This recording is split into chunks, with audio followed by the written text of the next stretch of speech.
Bonjour à tous et bienvenue sur Orphelia. Aujourd'hui, je reçois un autre invité de marque. Peut-être certaines personnes le connaissent, d'autres non.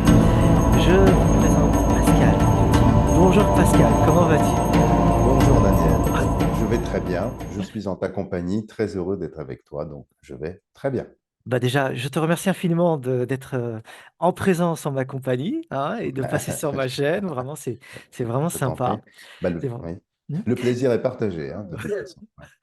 Et on va aborder un thème qui t'est cher, parce que tu es vraiment dans la sphère du tarot, des oracles, de l'alchimie également. On va voir si c'est spéculatif ou opératif. Tu vas te présenter et tu vas pouvoir discuter autour de ça, en sachant D'accord? que le titre de l'émission étant «Découvrir le langage symbolique à travers le tarot et l'alchimie». Mais avant tout, avant de parler du sujet, qui es-tu, mon cher Pascal? Oh, qui je suis? Alors, je suis un peu comme toi, toute comparaison mise à part, je suis un peu touche à tout. C'est-à-dire que je m'intéresse évidemment à la symbologie, aux symboles depuis très très longtemps, et notamment au tarot, aux oracles. Alors pour faire très très court, j'ai été initié à l'âge de 15 ans par ma grand-mère qui était d'origine belge, qui était une médium très très connue à son époque, puisqu'elle a depuis fusionné avec l'Éternel. Et donc, bah, chemin faisant, en tirant, j'allais dire, sur le fil des arcanes ou le fil d'arcanes, en quelque sorte, eh ben, je suis remonté vers la mer de toutes les sciences, enfin pour moi en tout cas, c'est-à-dire l'alchimie. Et puis l'alchimie étant pourvue, je dirais, de coursives, de cours, de chambres, d'échos, eh bien tout ça m'a amené en fait à plonger dans cette matière très très protéiforme qui part un peu dans toutes les directions, et donc à m'imbiber de différentes choses autour de l'alchimie. Alors sinon, deux professions, je suis donc cartomancien médium, je suis également thérapeute. J'ai la faiblesse de produire certains livres de temps en temps. Et puis, notamment, cet oracle-là que tu as la gentillesse de faire voir, dont je suis le créateur, alors qui est une version vraiment non pas simpliste, mais une version simplifiée. C'est-à-dire que j'ai essayé dans cette petite création de remonter vraiment à la racine symbolique des oracles pour le rendre très, très facile d'accès. Alors, j'ai banni les couleurs, non pas que les couleurs me fassent peur, mais simplement pour retourner dans une certaine dichotomie, un noir et blanc. Et c'est en fait aux personnes qui manipulent cet oracle de coloriser ou de mettre en couleur ce qu'elles vont ressentir. Ça permet d'étayer davantage les ressentis qui peuvent venir, puisque un oracle n'est qu'un support. Hein, encore une fois, c'est pas en apprenant par cœur qu'on peut arriver à un certain résultat. C'est simplement, je dirais, des briques, des éléments, des mots qui, une fois mis en résonance, comme des notes de musique, vont donner des accords, alors qu'ils peuvent être très plaisants à l'oreille ou moins plaisants. Voilà, tout simplement. Qu'entends-tu derrière le terme oracle exactement? Alors, oracle, alors ça fait un lien. Il y a une différence pour moi, en tout cas, entre le tarot et les oracles.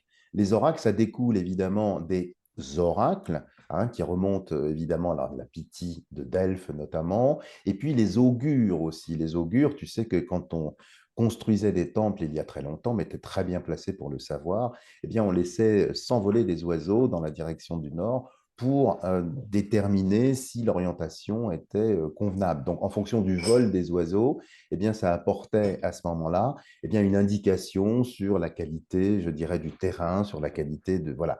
Donc, les oracles, ça dérive en quelque sorte des augures. C'est toujours pour des prédictions sur des événements assez courts, assez précis, 2, 3 mois, pas plus.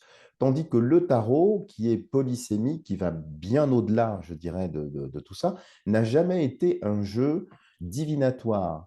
Ça a toujours été un jeu, je dirais, initiatique, hein, dans le sens de initiare que tu connais, hein, commencer commençant. C'est-à-dire que dans un tarot de 78 cartes, les 56 arcanes mineurs sont en fait le jeu de cartes avec les quatre couleurs, hein, qui sont, c'est plus le cœur, le carreau, le trèfle et le pic, c'est remplacé effectivement par les épées, par les coupes, par les deniers, Et donc tout ça, si tu veux, fait que le tarot, c'est un jeu initiatique. Et c'est ce que j'essaye de vectoriser dans mes petites productions, c'est de bien comprendre que pour lire le tarot, il faut d'abord connaître l'histoire qu'il nous raconte. Alors on en parlera peut-être un peu plus en détail, Mhm. mais si tu veux, ça n'est jamais été un support divinatoire. C'est surtout les arcanes, ces arcanes, une fois bien comprises, en fait, te permettent d'entrer en résonance avec le divin, avec toi-même, avec une dimension complètement différente de ce que l'on connaît traditionnellement du tarot. Et Mhm. j'ai eu la chance d'être initié par ma grand-mère, mais d'une façon très, très particulière, c'est-à-dire c'est pas du par cœur. Beaucoup de personnes qui apprennent le tarot, si tu veux, ont une connaissance, je dirais, astronomique de la symbolique, de la symbologie. Alors tout ça est très, très, très bien. C'est intellectuellement très intéressant. Mais quand on passe en mode opératif ou opératoire, quand on veut effectivement lire ou ressentir les choses, cet excès de connaissances, si tu veux, occulte le troisième œil ou occulte les yeux du Mhm. cœur, comme aurait C'est dit ouais, Saint-Exupéry. c'est Et le donc, grave problème du savoir, ça, ouais. voilà, alors Ouais. le savoir n'est pas la connaissance pour moi, parce que Ouais. la connaissance, étymologiquement, c'est naître avec, c'est-à-dire que l'intuition, il y a d'autres raisons à ça, il y a un savoir, si tu veux, c'est l'inné et l'acquis. Hein, enfin, tu connais cette Mhm. différence, mais le but d'un tarot, c'est de mettre en résonance des plans de conscience qui sont intriqués les uns dans les autres. Hein. C'est comme un sandwich avec différentes couches, mais si tu veux, c'est beaucoup plus puissant le tarot. C'est vraiment un instrument initiatique qui permet d'ouvrir autre chose. En tout cas pour moi. Mhm. Voilà, Euh, quelques Si précisions. si on pouvait un petit peu articuler ça avec oracle et voie initiatique à travers un support qu'on appelle les tarots, euh, Mhm. l'oracle est immédiat, court terme, alors que la voie initiatique, c'est à long terme. Est-ce qu'on peut voir ça? Exactement. Et alors, exactement, c'est tout à fait ça. Si tu veux, l'oracle, ça va répondre à des problèmes de domesticité, des problèmes domestiques. Est-ce que Pierre m'aime? Est-ce que je vais me marier? Est-ce que je vais divorcer? Est-ce que ceci? Est-ce que cela? Ça reste, je dirais, sur un plan purement horizontal. Mais Le tarot transcende tout ça, c'est-à-dire ouais, ouais. il peut y avoir bien sûr de l'horizontalité, mais c'est plutôt la recherche d'une verticalité dans les deux sens, hein, jusqu'au nadir, donc en dessous, hein, et au zénith. Donc c'est pour nous relier à des dimensions beaucoup plus subtiles. Donc ça ne veut pas dire qu'un tarot ne peut pas lire effectivement des événements du quotidien, mais ça n'est pas, si tu veux, sa fonction première, en tout cas pour moi. Hmm. C'est un peu ça que les gens ont peut-être en tête lorsqu'ils pensent au tarot. C'est à l'oracle, appliqué dans le tarot dans ces cas-là. C'est qu'est-ce Alors qui va oui, m'arriver? Est-ce que je veux bien vivre de cette façon-là? La richesse. oui, Enfin, oui. je me trompe ou pas? Alors oui, sauf qu'il faut aussi recadrer les choses, enfin, je me permets très Oui, bien modestement, sûr. c'est sur cette notion de destinée. C'est-à-dire beaucoup de personnes pensent que parce que je manipule des oracles ou des tarots, tout est écrit. Eh bien, il n'en est rien du tout. C'est-à-dire que c'est pas parce que un oracle va sortir que je vais annoncer telle ou telle chose que j'ai forcément raison. Pourquoi? Parce que ça dépend, je dirais, du mode de perception de la personne qui va me consulter et de moi-même, modeste lecteur, parce que je ne suis qu'un être humain. J'ai donc des faiblesses, hein, j'en ai plein, quelques petites qualités, mais la personne qui est en face de moi aussi est dans un état d'esprit également similaire, c'est-à-dire elle a des doutes, des inquiétudes, voire des angoisses, et tout ça, si tu veux, ça va créer une différence de niveau. Et à un moment donné, il va y avoir comme deux notes. Alors, l'oracle appliqué au tarot, tout dépend de l'utilisation de la symbolique. On peut très bien utiliser un tarot pour prédire, pour lire certains événements. Mais ce que j'étais en train de dire, c'était, si tu veux, rien n'est écrit. C'est-à-dire que le tarot permet de mettre en exergue des fils, comme si j'étais une sorte de tisserand. Il y a plusieurs fils sur la trame Hmm. euh, qui peuvent être plus ou moins épais, plus ou moins fins, cassants, hein, ça dépend. Et tout l'art, parce que c'est un art quand même, la divination, c'est de, j'allais dire, tripoter ces fils et les tirer. Il y en a qui peuvent rivailler, rivauder, sauter de la trame, se briser parfois. Et donc, le but, c'est de sentir le fil le plus probable parmi une infinitude de possibilités. Donc, c'est pour ça que lorsque je fais mes tirages, je suis toujours extrêmement modeste. C'est-à-dire, je ne suis pas péremptoire, je ne joue pas la pitié de Delphes où j'annonce, tu sais, des choses comme ça. Et encore, il faut savoir également l'écouter. Donc, c'est très, très, très intéressant. Mais si tu veux, on peut utiliser le tarot, bien sûr, pour voir, mais ce n'est pas l'outil le plus adapté, en tout cas, de par mon expérience. Hmm. Est-ce que l'avenir donc n'est pas écrit, donc tu ne lis pas l'avenir dans une espèce de prédestination. Ah, Donc voilà. tu parles de réseau, de filaments, là, d'après ce que Oui, je comprends. oui, Comment ça se construit tout ça? alors, comment ça se construit? Si tu veux, c'est une perception qui est très personnelle. Donc, je n'ai pas la prétention de dire la vérité. C'est juste une vérité. Si tu veux, nous avons tous des potentialités, des possibilités. C'est-à-dire que dans ta route, dans ton chemin, comme celui de tout le monde, on peut toujours choisir d'aller à droite, choisir d'aller à gauche, de ne pas avancer, de reculer, que sais-je. Il y a une multitude de possibilités. Quand la personne va venir pour une consultation de tarot, ce qu'elle va sortir comme symbolique va m'indiquer quel est justement le choix, enfin pas le choix, mais le plus probable. Alors, je ne fais pas de mathématiques, je ne suis pas probabiliste, hein, c'est pas, faut Mhm. pas remplacer, je dirais, une absence de destinée par simplement un jeu de probabilité, mais simplement, c'est comme ça que je le ressens. Quelqu'un qui m'interroge sur son couple, sur son avenir professionnel, que sais-je, je vais avoir plusieurs fils qui sont tout à fait cohérents, mais il y en a un qui va être plus vibrant, peut-être plus saillant, Tu et vas le c'est sentir? voilà, c'est ça. Alors là, c'est du kinesthésique, c'est vraiment du ressenti. C'est-à-dire que c'est D'accord. pas du tout cérébré.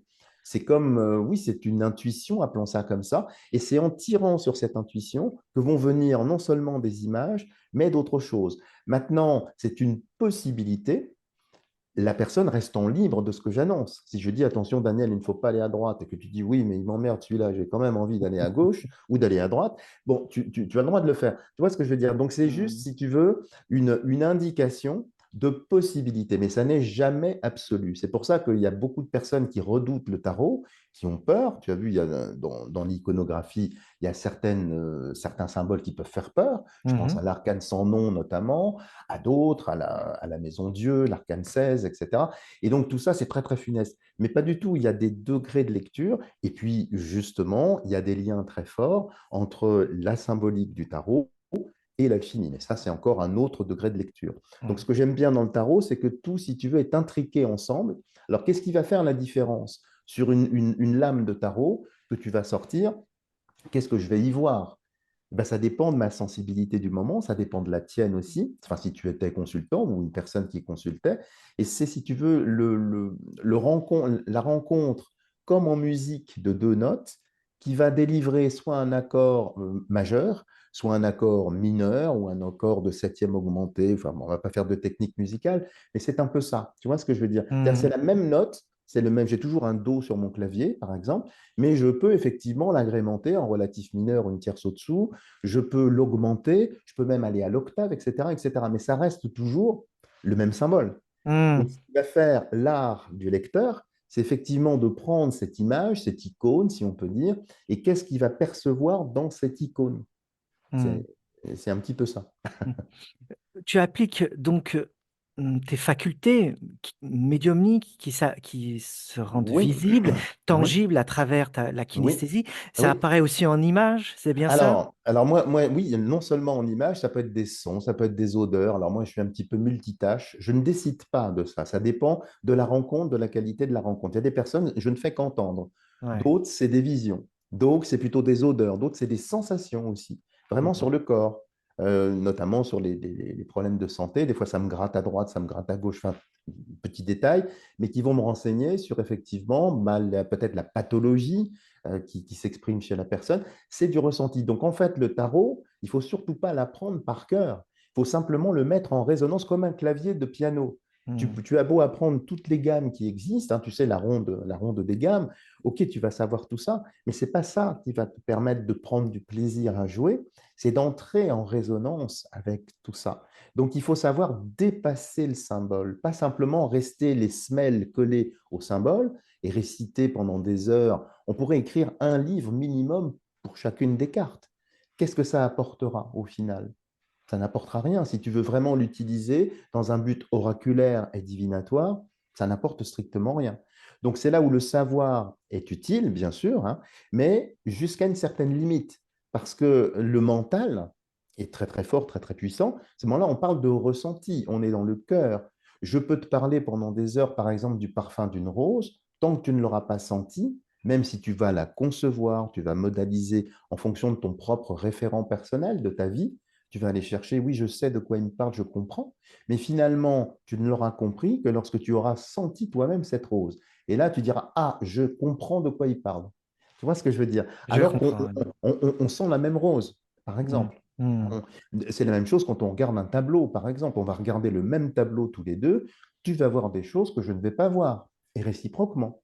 mm, Parce qu'il y a, si tu veux, tu as ton œil, le regard que tu portes sur la réalité, et qu'elle soit tangible, un peu plus subtile, c'est le filtre, si tu veux, qui va te permettre d'accéder au fil dont je parle. C'est-à-dire, moi, j'ai des instants, je n'y peux rien, où je vois plusieurs fils. Quel est le plus vrai ou le plus faux? Je n'en sais rien finalement. Je suis mm, comme un pianiste devant mon. Quelle note je vais jouer en premier? J'en sais rien du tout. Qu'est-ce qui va faire que, tiens, je vais débuter sur un sol?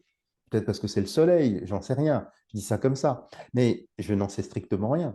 Par contre, en jouant en sol majeur, par exemple, tiens, il y a quelque chose d'autre qui va s'ouvrir. Donc, c'est être à l'écoute de ce qui va m'appeler, en fait. Alors, c'est très enfantin ce que je dis, je sais. Ça peut sembler effectivement un peu primaire, un peu décérébré. Mais la voyance, c'est ça.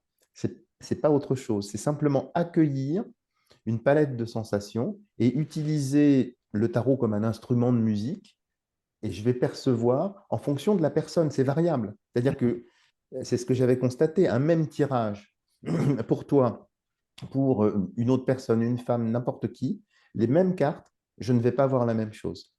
Parce que la façon dont tu vas tirer le jeu, la façon dont tu vas m'exposer peut-être ta problématique, ta question, est différente d'une autre personne. Pourtant, c'est les mêmes symboles. Donc, est-ce que on pourrait dire, mais ce type est un charlatan, il dit blanc pour Daniel, il dit noir pour quelqu'un d'autre, il dit jaune pour un autre, ce type est fou.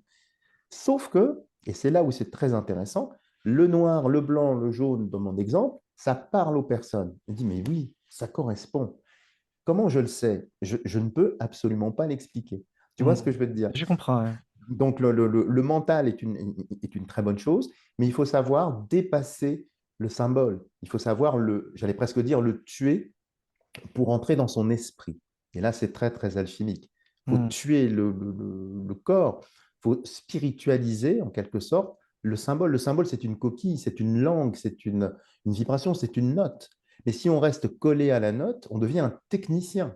C'est-à-dire qu'on peut écouter du Jean-Sébastien Bach de façon très technique. C'est très bien, de toi à moi, c'est très chiant, parce qu'on passe complètement à côté de tout ce qui se passe à l'intérieur. mm. Voilà, enfin, je ne sais pas si je suis clair, hein. Pour moi, tu es clair. J'espère que pour ceux qui t'écoutent également. Oui, Sinon, n'hésitez pas à poser des commentaires sous la vidéo et je oui, pense que Pascal j'essaierai, oui. répondra avec un peu plus de détails si ça vous dit. Tu as parlé justement de voir, de voyance, là, tu as mentionné ça. Oui. Euh, Quelle est la différence, s'il y en a une, entre voyance et médiumnisme?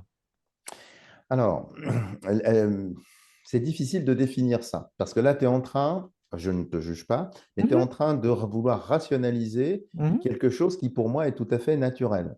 mhm, Alors, ce sont des images qui s'imposent, en fait, à moi. Le médium, c'est l'intermédiaire entre deux plans. Donc, je dirais, j'ai tendance à dire que c'est un petit peu la même chose. Je ne fais pas véritablement la différence. C'est comme si tu me demandais, est-ce que mon œil droit est plus performant que mon œil gauche? Je peux malheureusement pas te répondre avec pertinence et cohérence parce que c'est du kinesthésique.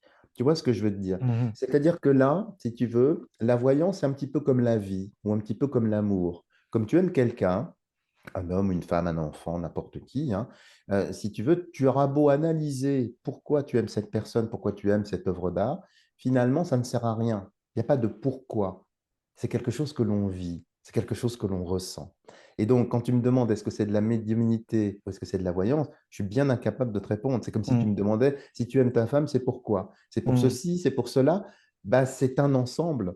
Qu'est-ce qui est dominant dans cet ensemble? Je ne sais pas, peut-être sa chevelure, peut-être ses cheveux, peut-être son intelligence, j'en sais rien. mhm, C'est un package, c'est quelque chose qui est. Et si tu veux, ce que j'ai remarqué, c'est que plus j'essaye d'analyser comment ça fonctionne, ce bazar-là, parce que mhm. c'est un peu comme ça, plus je perds en résolution.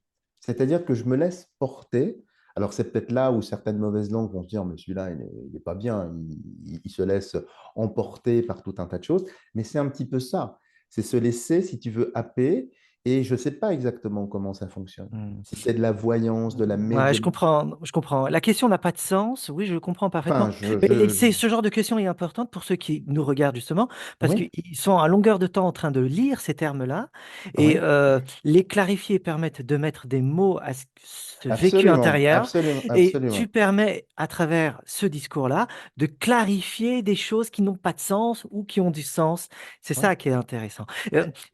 Oui, tu voulais dire quelque chose, Pascal, je t'en Non, prie. non, non, non, non, non, je t'écoute. Non, je voulais pas t'offenser du tout hein, par cette Ah remarque, non, hein. il n'y a rien C'est- qui puisse voilà. m'offenser Mais c'est quand c'est une discussion et un dialogue. Il n'y a rien. voilà, voilà, exactement. Parce que si tu veux, dans tout ce qui est, moi aujourd'hui, je suis en guerre, le mot n'est pas trop fort, Mm, contre ce que j'appelle le New Age, hein, c'est-à-dire une espèce de gloubi-boulga où on va chercher dans les traditions, dans les machins. On met ça dans un mixeur, on mélange tout, on parle de flammes jumelles, on parle de la flamme violette, on parle de tout un tas de conneries, pardon, mhm. qui n'ont strictement aucun fondement. Et donc, si tu veux, le tarot passe aussi dans cette moulinette. Donc, il y en Ouais. a qui attribuent au tarot des pouvoirs, ça devient des talismans, ça devient de... On peut même s'asseoir, se mettre sous la fesse l'arcane numéro 6, puis comme ça, on va trouver l'amour. Bon, Ah, ok, ah non, mais il y en d'accord. a, d'accord. Donc, ce Ok. genre de couillonnade, si tu veux, je suis Ouais. vraiment contre tout ça. Par Ok. contre, à l'inverse aussi, il y a une autre façon de procéder où on essaye de rationaliser quelque chose qui est naturel. Donc, la démarche intellectuelle est intéressante, sauf que la personne qui va vouloir pratiquer, ce savoir, enfin cette connaissance, elle va devoir le mettre un petit peu de côté pour simplement ressentir. En fait, si je peux prendre une métaphore un petit peu bancale, et je m'en excuse, là, tu es en train, si tu veux, de passer en revue toutes les nages qui existent. Le dos crawlé, la brasse coulée, le papillon, tout, enfin, tout ce qui peut exister. Moi, je suis en train de te dire, ferme tes livres, viens nager avec moi et Mm, apprécie l'eau. Tu mm, verras, elle peut être froide, elle peut être chaude. Alors, mais tu me dis, oui, mais j'ai besoin de comprendre, mais comprendre quoi, puisque tu sais nager. Donc, tu vois, c'est simplement laisser de côté. Ça ne veut pas dire que tu vas devenir idiot comme moi, pas du tout, mais tu vas laisser de côté, je dirais, ce savoir, parce que pour l'expérience de la nage, finalement, tu n'en as pas besoin. Et c'est en lâchant ce savoir que tu vas entrer dans un mode de perception plus kinesthésique, plus sensitif, qui va ouvrir des modes de perception qui ne sont pas cérébrés, c'est-à-dire qui sont, j'allais dire, de peau à peau, qui sont très charnels, très intimes. Tu vois ce que je veux te dire? Alors, le comparatif que je puis faire aussi, c'est un petit peu comme dans l'extase amoureuse ou sexuelle. C'est un peu la même chose. On peut mettre des mots dessus, tout ce que l'on veut, mais ce sera bien différent de toi à moi ou d'autres personnes parce qu'il y a tout un tas de choses à l'intérieur de nous qui donnent une tonalité. Pour moi, les êtres humains ont une note ou une fréquence qui est différente d'un individu à l'autre. Et c'est souvent le mariage des deux qui va créer soit une harmonie, soit au contraire une dissonance. Maintenant, expliquer pourquoi, on peut expliquer qu'effectivement, parce que la fréquence vibratoire ou les comas de telle note s'agrègent mal avec celle-ci, parce que l'harmonique est une septième augmentée, on peut faire des trucs. Qu'est-ce que ça fera au final? Tu vois, quand tu écoutes cette musique, quand tu es porté par la musique, de savoir comment ça fonctionne. Donc, attention d'un côté au New Age qui a tendance, si tu veux, à faire du gloubi-boulga. On passe tout dans le mixeur et puis on a vu la lumière. Hein. On se met un cristal dans le derrière ou autre chose. Et puis, voilà, non, je schématise à peine. Bah, le tarot, c'est pareil. Mais il ne mm, faut pas non plus hyper rationaliser, c'est-à-dire que l'on conceptualise, c'est une chose, à mon sens en tout cas, hein, ça mhm, n'engage que moi, mais il y a une limite à l'exercice. mm, La limite, c'est quand même de vivre. La vie se vit, l'amour se vit. Du reste, les poètes, lorsqu'ils décrivent l'amour, ils sont généralement en souffrance, c'est-à-dire ils ne sont plus en amour, comme on dit au Canada. Quand tu sors de l'amour, tu peux en parler. Quand tu es amoureux, tu peux plus en parler, parce que tu es tellement envahi. Bah, le tarot, c'est pareil. Chaque séance est un peu un acte d'amour. Je suis dedans, donc je ne peux pas trop te dire pourquoi. Par contre, quand j'en sors, comme là, je n'y suis pas, j'essaye de mettre des mots, mais avec beaucoup de difficultés. Tu vois, j'ai pas ton intelligence, ni ton savoir, ni ta culture, mais ce saucissonnage est-il vraiment utile? mm, Toi qui as eu la chance, enfin, je me suis permis de me documenter très rapidement sur ton parcours, je crois savoir que tu as eu des expériences transcendantes. mhm. Eh bien, es-tu capable aujourd'hui, toi-même, de mettre des mots sur ce qui t'est arrivé? Peut-être, parce que tu as une grande culture, encore une fois, toutes tes vidéos le montrent, mais finalement, est-ce que c'est utile de mettre la cartographie des points? C'est comme si on mettait des petits drapeaux sur la carte. Daniel est allé à Nantes, après il est allé à Lyon, après il est allé... Ok, mais au final, ce que tu en retires aujourd'hui, on s'en fiche que tu sois passé par Nantes ou ailleurs sur la planète. Tu vois ce que je veux Mhm. dire? Mhm. Donc, c'est intéressant, mais tu vas très vite, à mon humble avis, te heurter à la limite de cet exercice. C'est que la carte, il faudra la lâcher. Il faudra rentrer dans autre chose que la carte. Parce que la carte délimite, circonscrit, enferme quelque part l'expérience, le champ expérientiel, dans, alors peut-être 2 dimensions, 3 dimensions si tu veux, mais il y a tellement plus que ça. Enfin, voilà, je ne sais pas si je suis très clair dans ce Bah, que... pour moi, tu es très clair, hein. Pour moi, tu l'es, donc je pense que ceux qui t'écoutent aussi. Est-ce qu'on Voilà. peut parler de l'intuition dans ces cas-là? Est-ce que c'est le développement, tu enseignes le développement de l'intuition? Alors, le développement de l'intuition, déjà, si tu veux, on est tous intuitifs. Parce que pour moi, ça vient du cerveau reptilien, enfin, c'est très, très basique, c'est très animal. L'animal, comme tu le sais, bien évidemment, puisque tu as fait quand même des, des études beaucoup plus poussées que moi, donc l'animal, si tu veux, il réagit de façon très, très binaire. Soit il attaque, soit il fuit. Ça ne peut pas être autre chose parce qu'il n'est pas cérébré. C'est pour ça que les animaux ont l'intention toujours vers l'extérieur, jamais vers l'intérieur. Les félins, les lions, les tigres, les oiseaux regardent toujours vers l'extérieur. Donc ils pressentent ce qui va venir à l'extérieur. Par contre, ils n'ont pas la capacité, je dirais, l'équipement nécessaire pour intérioriser, pour entrer à l'intérieur d'eux-mêmes. Eh bien, l'intuition, pour moi en tout cas, c'est ce qui se situe à la frontière des deux. C'est-à-dire à la fois le côté pulsion primale ou ressenti animal et un commencement de cerveau limbique, donc un petit peu plus cérébré. C'est, si tu veux, l'espèce de petit clapet, pardon pour le terme, il n'est peut-être pas très élégant, mais qui sert des deux. Maintenant, te l'expliquer encore une fois, ce qu'est l'intuition, je ne peux pas. C'est un élément, un mot qui, par rapport à mon histoire, par rapport à mes lectures, par rapport à mes vécus, hop, spontanément va me plaire. Tu vois ce Mhm. que je veux dire? Pourquoi? Bah, parce que je me suis intéressé à ça. Peut-être que pour toi, tu resteras peut-être un petit peu plus froid parce que tu n'as pas cette culture ou tu n'as pas eu cette lecture et tu diras, bon, bah, finalement, pourquoi il s'extasie sur ce vase-là? Aucun intérêt pour moi. Mais peut-être que au-delà du vase, on parle de contenant, on parle de contenu, on parle de réceptacle, on parle, tu vois ce que je veux te dire? Et c'est là Mhm. où la magie du symbole opère. Par contre, ce qui va déclencher un état, pour moi, c'est comme une transe, hein, une sorte d'intuition, c'est une fulgurance qui transcende les choses, qui viennent comme ça en toi. Je ne peux pas l'expliquer. Mais ce que j'observe, c'est que ça éveille en moi, en tout cas, c'est un champ expérientiel, des choses un petit peu animales. Donc j'ai dû être un animal, je le suis peut-être resté du reste, ça je ne sais pas. Mais si tu veux, c'est vraiment à la frontière des deux. Quelle est ton attitude face au dictionnaire des symboles, vu que ça classifie, ça organise, Mmh. Oui, ça limite? Quelle est ton attitude face à ces nombreux ouvrages qui expliquent comment tirer un tarot, comment lire les tarots? oui. Quel Mmh. est ton regard? Alors, le dictionnaire, il y a du bien et il y a du bien et du moins bien. L'avantage, si tu veux, pour quelqu'un qui a un esprit un petit peu foisonnant et un petit peu enfouilli, pas du tout comme toi, qui est beaucoup plus réglo, ça permet, si tu veux, d'ordonner les choses. C'est-à-dire déjà de les classer par famille, les classer par thème. Ça, c'est déjà très bien. Par contre, eh bien, on arrive exactement à la même chose, c'est-à-dire qu'on arrive à la limite de l'exercice. C'est-à-dire que tu peux écrire un livre sur un symbole sur le soleil, tu peux en pondre des bibliothèques.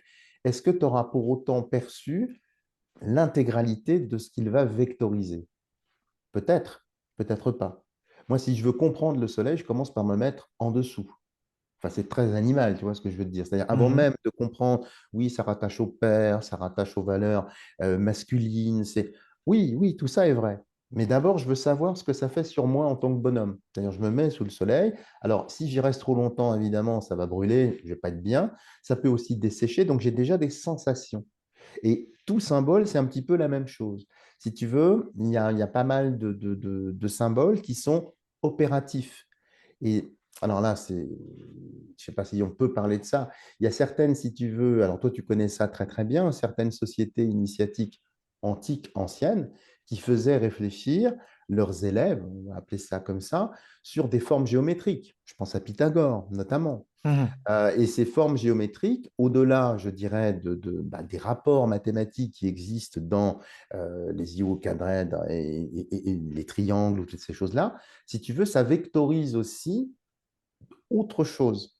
Tu vois, le triangle, la trinité, la triunité, par exemple, qu'on peut mélanger, qu'on peut faire tout un tas de choses, mais il ne faut pas confondre, si tu veux, la forme et le fond. Pour moi, le symbole, c'est simplement une lettre. C'est comme une lettre, j'allais dire hébraïque, ou une. Alors, je connais très très mal l'écriture chinoise ou asiatique. C'est comme des idéogrammes, si tu veux. Mhm. Donc, il y a plusieurs sens. Ça va dépendre soit de la façon, alors non pas de le vocaliser ou de le verbaliser, mais plutôt la façon de le ressentir. Donc, si tu veux, c'est un petit peu, c'est intéressant qu'il y ait des dictionnaires, mais en même temps, attention à l'exercice, que ça ne limite pas, parce que le dictionnaire réduit. Alors, c'est tout à fait normal, quand tu fais un dictionnaire, tu es obligé de faire ça. Moi, je préfère les catalogues à l'après-vert. C'est beaucoup plus ouvert. C'est-à-dire, on va parler, je ne sais pas, d'une couleur en particulier, d'accord, mais il y a d'autres choses. Et puis, qu'est-ce qu'une couleur? En quoi ça correspond? Et puis, on a tous des affinités. Tu sais que notre œil, avec les cellules en cône et en bâtonnet, ne perçoit pas la même intensité luminique. Donc, le vert que tu vas percevoir ne sera pas le même que le mien. Pourtant, dans l'absolu, c'est toujours du vert. Donc, tu vois ce que je veux dire? Mhm. C'est la limite de l'exercice. Donc, le dictionnaire, oui, c'est bien. Les méthodologies qui sont proposées, pourquoi pas? Mais il n'y a pas de méthodologie, si tu veux, euh, précise. C'est ce que j'essaye d'expliquer dans mes ouvrages. Je donne des jalons, je pose des jalons, mais ça n'est pas absolu. À vous d'aller voir, expérimentez, vivez-le, en fait. Tu vois ce que je veux dire? Je peux te Mhm. parler encore une fois je reprends l'exemple de la rose. Je peux t'en parler des heures. Va la sentir. Une fois que tu l'auras senti, tu diras, ah oui, c'est intéressant ce qu'il me dit, ou alors, oh non, je n'aime pas du tout ce qu'il me dit. Mais au moins, tu auras fait l'expérience de le faire. C'est un petit peu la même chose en alchimie.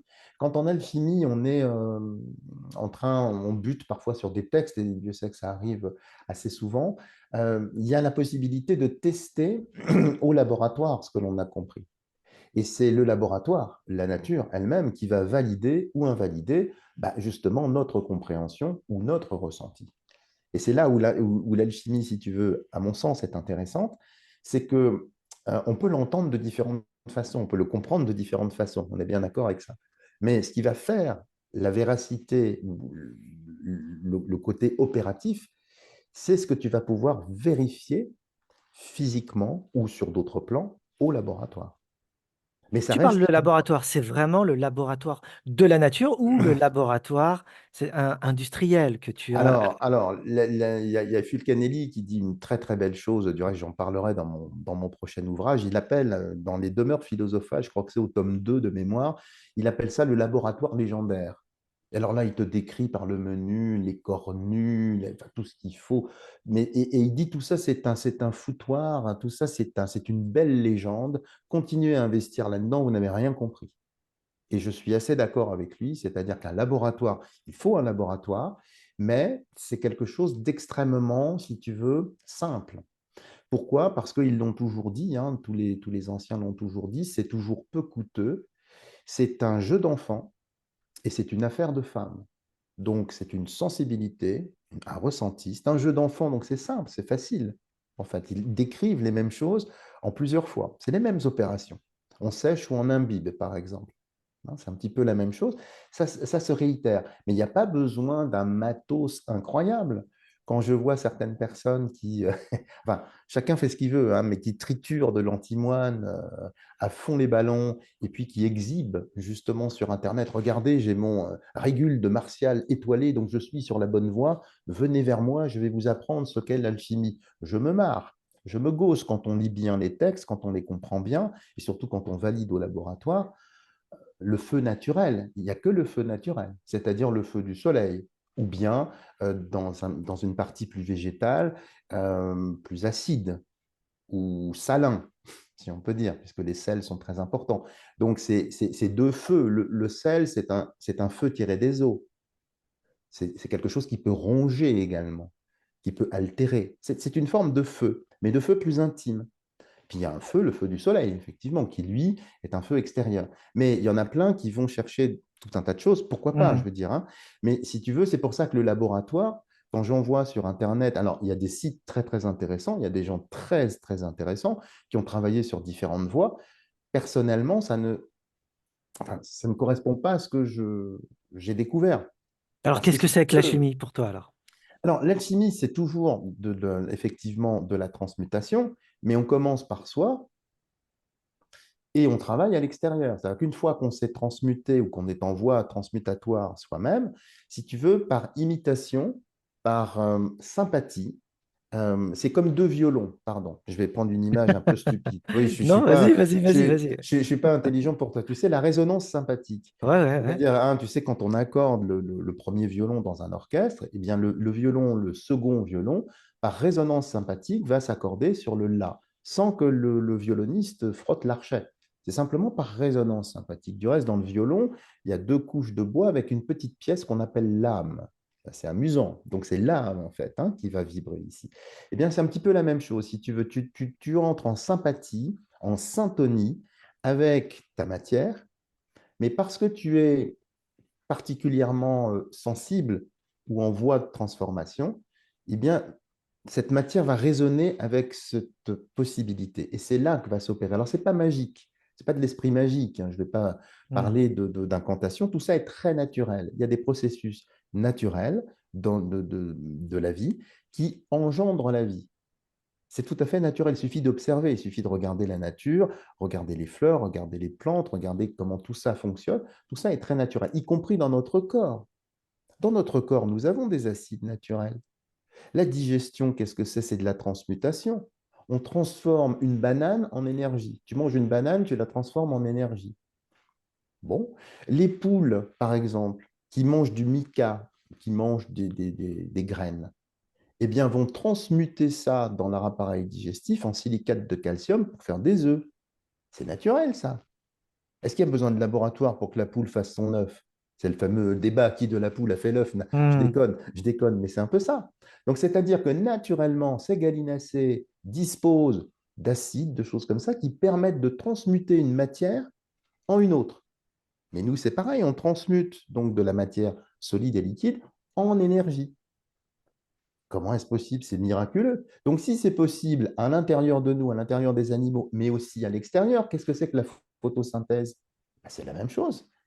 C'est la même chose. Il y a une relation très intime entre les arbres et nous, par exemple.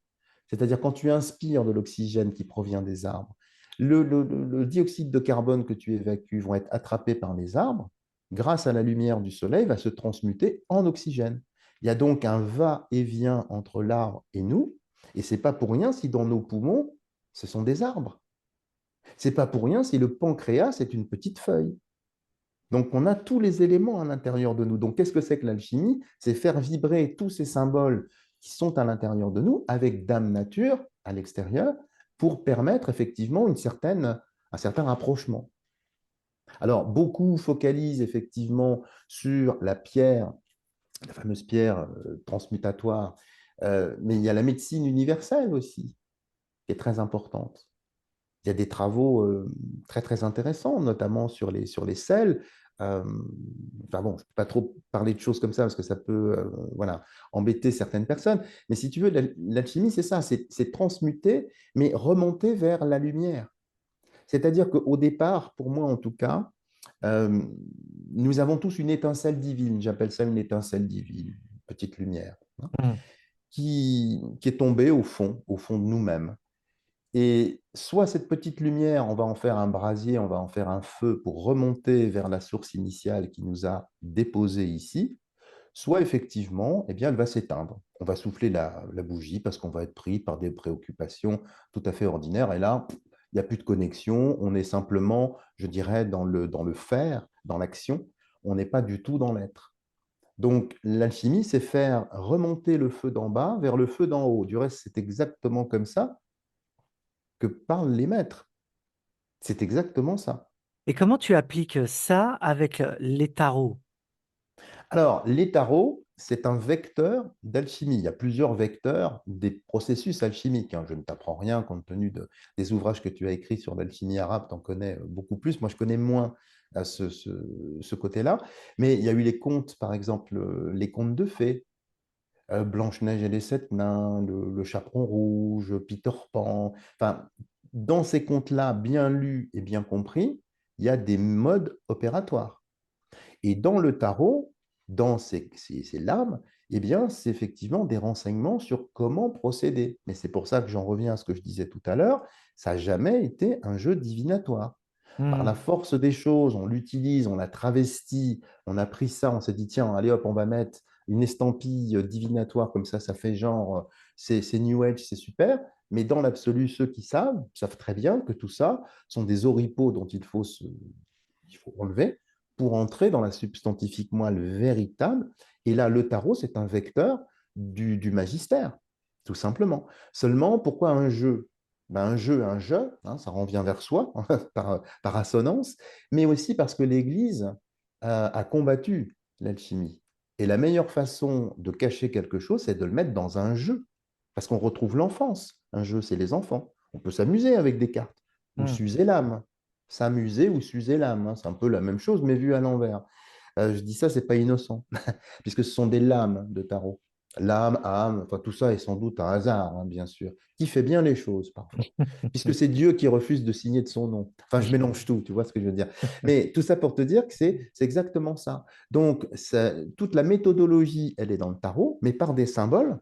Voilà. Du reste, ça me fait penser à quelque chose, c'est au tarot je ne sais pas si tu connais ça, de Mantegna. Si, si, ouais, je connais. Alors, ça fera l'objet Alors, ce n'est pas un tarot, on appelle ça tarot, mais c'est un truisme en fait, parce qu'en fait, c'est 50 estampes purement alchimiques. Alors, ça a été vendu comme un jeu de tarot italien de 1432, si ma mémoire est bonne, mais en fait, c'est simplement pour les alchimistes. C'est-à-dire, ça n'a rien de divinatoire, hein. Et ce Hmm. jeu-là, je suis en train de réfléchir dessus, je ferai un autre ouvrage là-dessus pour recadrer les choses en disant, voilà, et là, je ferai des liens avec le tarot, on va dire classique, et ce tarot qui n'est pas un tarot. La hiérarchie, la façon dont il est découpé, ben, on trouve presque chaque plan, hein, le plan social, le plan animal, on a tout. Et donc, dans les matières, puisque les métaux sont rattachés, si tu veux, à différents plans, ben, on a un mode d'emploi très clair. Seulement, ce n'est pas du tout ce que les personnes pensent. Il y a beaucoup, si tu veux, d'imaginaire qui entre là-dedans, mais un imaginaire qui est trouble, qui n'est pas simple. Il faut redevenir des enfants. Les alchimistes sont des enfants. Moi, je suis un enfant. À la prétention d'être un adulte ou très intelligent. Mais tu vois ce que je veux dire? Faut redevenir en accueil par rapport à tout ça. Et donc, le tarot, c'est pour vectoriser, mais pour des enfants. Et donc, forcément, les adultes qui sont bourrés de connaissances, qui vont effectivement recracher tout leur savoir sur telle ou telle carte, c'est très intéressant. Mais en même temps, ça les ampute d'un caractère immédiat, opératif. Tu vois ce que je veux te dire? Hmm. Enfin, je sais pas hein, si je suis clair. Hmm. Tu me dis. Ouais. Non, non, non, non, non, c'est clair, c'est clair, c'est clair. Je vais te présenter la première carte du tarot euh, pour introduire justement, euh, Ah, pour introduire justement l'exercice dont tu es en train de parler depuis tout à l'heure. Donc là, on a la première. oui. euh, Alors, donc, chemin oui. initiatique, langage de la nature, Oui. Oui. transcender le symbole pour trouver l'esprit. On t'écoute Oui. un petit peu. Alors, oh là, alors, on pourrait en parler pendant des heures. Alors, cet arcane-là n'a évidemment pas de numéro, comme vous le constatez. Ça, c'est enfin, je dis vous au sens collectif ou Oui, oui. comme tu le constates, hein. Donc, s'il n'y a pas de numéro, c'est qu'elle peut être présente partout dans le jeu. C'est une sorte de joker dans les jeux modernes, hein, puisque du reste, le joker ressemble à un bouffon. Du reste, là, on voit bien dans l'iconographie quelque chose qui est un petit peu lié à la bouffonnerie. Ensuite, si tu le remarques bien par rapport aux autres arcanes majeures du tarot, c'est la seule qui marche. Tiens, c'est curieux que ce soit la seule qui marche, parce que les autres personnages sont en arrêt, sont en stase. Donc, c'est la seule arcane qui marche. Si elle marche, elle peut donc se balader à travers le jeu du début à la fin. Bon, intéressant. Et qu'est-ce qui, en alchimie, se balade du début à la fin de l'œuvre? Ben, le mercure. Le mercure, pourquoi? Parce que c'est un bouffon. Le bouffon, c'est quelqu'un qui dissout le pouvoir. Dissoudre le pouvoir, c'est permettre d'aller vers l'esprit des choses, mais en s'usant l'âme ou en s'âme usant comme un bouffon, un amuseur. Hein, du reste, tu vois, autour de lui, il a ses petits grelots. Mhm, Et puis, chose intéressante ici, euh, il y a quelqu'un, enfin, il y a un animal. Alors, je ne sais pas du tout quel est cet animal, ça, on peut discuter, on peut spéculer là-dessus, mais un animal qui lui regarde le derrière. Dans cette iconographie, il y en a d'autres où il lui fait les poches, il y en a d'autres où il lui mord des fois les fesses. Donc s'il regarde la lune, puisque les fesses, ça veut dire en alchimie les déchets de quelque chose, on appelle ça les fesses en vieux français. Ici, c'est la lune, hein, vulgairement. La lune, qu'est-ce que c'est? C'est la réceptivité. Donc là, s'il lui regarde la lune, peut-être qu'effectivement, la Lune a un rôle très important à jouer en alchimie, ce que je peux très modestement valider, dans la réalisation du mercure, l'obtention du mercure, c'est-à-dire de l'argent vif ici. Donc, cet animal aussi, ça peut traduire d'un point de vue humain les instincts dont je parlais tout à l'heure. Et tu vois, les instincts sous la ceinture, à un endroit pas très loin de la sexualité. Donc, est-ce que ce sont des instincts qui vont pousser l'alchimiste à les transcender? Ou bien au contraire, est-ce qu'il va être victime de ses propres instincts, de ses propres limitations, qui auront tendance peut-être à le retenir? Donc voilà ce que je peux te dire en quelques mots sur ce mat. Alors on l'appelle le mat. C'est en lien, alors toi qui est un petit peu arabisant, tu pourrais peut-être me le confirmer ou l'infirmer. Ça dérive de l'expression, tu sais, échec et mat. mm. Ça veut dire le roi est mort, je crois. Oui, Shah et Mat. Voilà, c'est ça. Shah et Mat, c'est un mot persan transformé en arabe. Oui, Le premier mot Shah veut dire roi en persan. oui, C'est le Shah d'Iran, par exemple, et tout ça, on a la trace. Et oui. Mat, c'est un mot arabe qui veut dire mort, tout simplement. Voilà, donc le Le roi est roi est mort. mort, voilà. Voilà, Shah alors et Mat, le roi est mort. Oui, voilà, donc Mercure, le roi est mort. j'entends bien. Et le côté pèlerin, est-ce qu'il y a quelque chose? Parce que cette petite Alors, besace mhm. derrière avec ce petit bâton. alors, alors déjà, si on regarde bien le bâton, c'est plutôt une cuillère. D'accord. Enfin, pour moi, c'est une cuillère. Alors maintenant, oui, c'est une besace, c'est un viatique, comme on disait. Il y a le côté effectivement compagnon, compagnon, compagnus, celui avec qui on partage le pain. Et qu'a-t-il dans son viatique, qu'a-t-il dans sa besace? Toutes les cartes du tarot. Et quand je fais mes formations justement au tarot, je dis ce personnage, ben, c'est le Mercure, celui qui sait tout en quelque sorte, puisque c'est avec le Mercure qu'on fait toute l'œuvre. Connais le Mercure, sache le recueillir, l'utiliser, et tu obtiendras la pierre. C'est aussi Hmm, simple que ça. Donc c'est très difficile, mais dedans, il y a, si tu veux, ça, toutes les cartes du tarot. hmm. Et dans les cartes du tarot, tu sais, il y a différentes, même chez les mineurs, il y a les quatre éléments.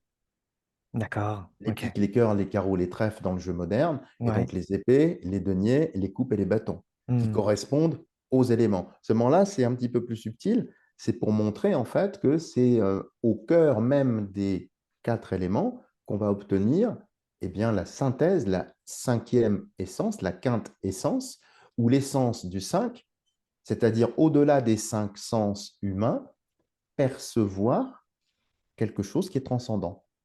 Enfin, voilà, en quelques mots, hein. Et ça, Désolé, c'est c'est le peut-être rôle du pas. mercure. Alors pour moi, c'est le rôle du mercure, c'est la matière première, c'est le mercure, à partir de laquelle on fait tout et on obtient tout. C'est-à-dire qu'il faut devenir un peu fou. Tu vois, c'est Hmm. le sage et le fou. Je ne sais pas si tu as lu ce livre, le sage, le roi et le bouffon de, je ne sais pas comment il s'appelle. Ah, oh, je vais écorcher son nom. Un nom difficilement prononçable pour ma petite bouche, mais remarquable. Eh bien, c'est un petit peu ça. C'est-à-dire qu'il faut que le sage aille vers une certaine folie et le fou aille vers une certaine sagesse. Maintenant, c'est comme l'amour et la haine, si tu veux. Il y a une sorte de dichotomie. C'est pour ça que ce personnage reluque les fesses du mercure. C'est pas pour rien, parce que sous la lune, il y a des émanations avec la lune. On peut aussi récolter certaines choses sous la lune. Est-ce que le cheminement, parce que c'est un cheminement initiatique comme tu l'as signalé pour le tarot, et là Mhm. tu parles d'alchimie également avec le mercure, est-ce que le cheminement est possible sans le mercure? Alors, on peut cheminer sans mercure, c'est sûr. Mais si tu veux aider la nature, Favoriser les choses. Qu'est-ce que c'est que le mercure? C'est l'animateur de la vie. C'est la substance qui va permettre à la vie de se manifester, de s'animer et de grandir. C'est donc, si tu veux, une substance qui te permet de dépasser un certain plan de départ pour exhaler, s'exalter et aller vers quelque chose de plus transcendant. Donc, il y a différents types d'individus. Il y a des personnes qui aiment l'horizontalité, qui ne se posent pas trop de questions. Finalement, leur chemin est très horizontal. Donc ça, c'est plutôt très bien. Et puis d'autres personnes qui effectivement eh bien, ont tendance à vouloir dépasser un petit peu les apparences, si on peut dire. Mm. Voilà. Là, je présente la première carte numérotée, Mhm. la une, Ouais. communément appelée le battleur, là c'est basse-teuleur au vieux français. Oui, Euh, oui, justement, c'est important ce que oui, tu... Mhm, j'entends bien, c'est mhm, pour ça que je le mhm. signalais. Ouais, ouais, J'entends bien, tout est signifiant, ça a du sens. ouais. Quel est le rôle de ce basse-teuleur? Alors, Basteleur, bah déjà tu l'as dit, il faut bien l'entendre, puisqu'en alchimie, il y a beaucoup de langues des oiseaux, c'est-à-dire de jeux de mots, des anagrammes, pas mal de choses qui renvoient donc là, Basteleur, le bas, te, leur. C'est-à-dire qu'ici-bas, cette première carte nous dit, mesdames et messieurs, et pourtant c'est un homme, c'est un amuseur lui aussi, hein, assez proche du bouffon, il vient faire des tours, mais il vous dit le bas, vous leur. C'est-à-dire que la vie, l'expérience que vous menez, est trompeuse. C'est peut-être pas la vérité. Vous êtes peut-être dans quelque chose qui s'apparente à autre chose. Ce que l'on peut dire également, tu vois, sur la table, Mhm. devant le personnage, bah, c'est là la besace. Tu vois, une fois qu'on ouvre, Ah, qu'il a ouvert d'accord, je sa vois. besace, Mm. bah, tu vois, le couteau, ça symbolise l'épée, il y a un bâton, il y a des deniers et il y a des coupes. Donc, les quatre éléments, il est en train de triturer les quatre éléments, mais il ne regarde pas la table. Il regarde ailleurs, il ne regarde pas ce qu'il fait. Ça ne l'intéresse pas. Ça ne l'intéresse pas parce qu'il a déjà compris, en fait, que le bas, le leur. Donc, ce qu'il fait, finalement, ce n'est pas très intéressant. Donc, il détourne son regard. Ce qui est intéressant aussi, c'est de voir que la table sur laquelle il exécute ses tours, elle a trois pieds. Tiens, pourquoi trois pieds et pas quatre? Où est le quatrième pied? Ben, c'est son corps qui retient la table, qui va lui donner une certaine stabilité. Qu'est-ce que c'est que ces trois piliers? C'est le soufre, le sel et le mercure, bien évidemment, qui soutiennent la table, la tabula. Hein. Euh, Qu'est-ce qu'on peut dire encore? Il y a aussi un dé, je ne sais pas si on le voit ici dans cette... on ne le voit pas ici normalement, enfin dans une autre version du tarot, il y a un dé. Mhm. Alors le dé, c'est une indication très très intéressante ici puisque le dé, c'est Cubos. Cubos, c'est Jupiter. Jupiter, c'est l'étain. Et nous savons que l'étain scelle dans le noir.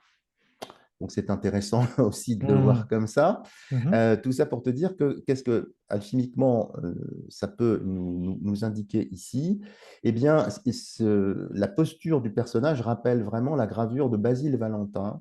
C'est l'homme double igné, c'est le rébis, hein, le rébis, la chose double. Donc, c'est l'amalgame naissant du soufre et du mercure, mais qui est encore très instable. C'est pour ça que la table repose sur trois pieds et non pas sur quatre. Donc il va falloir effectivement lui donner davantage de corps pour qu'il puisse tenir en quelque sorte mieux en équilibre. Mm. Voilà ce que je peux te dire en quelques mots comme ça. Mais c'est ma lecture des choses. Oui, Attention, bien cette sûr, bien année-là, sûr. je ne dis pas que c'est ça, et que, hein, surtout pas, c'est une appréciation. Mais tu vois qu'un simple jeu comme ça vectorise déjà quelque chose.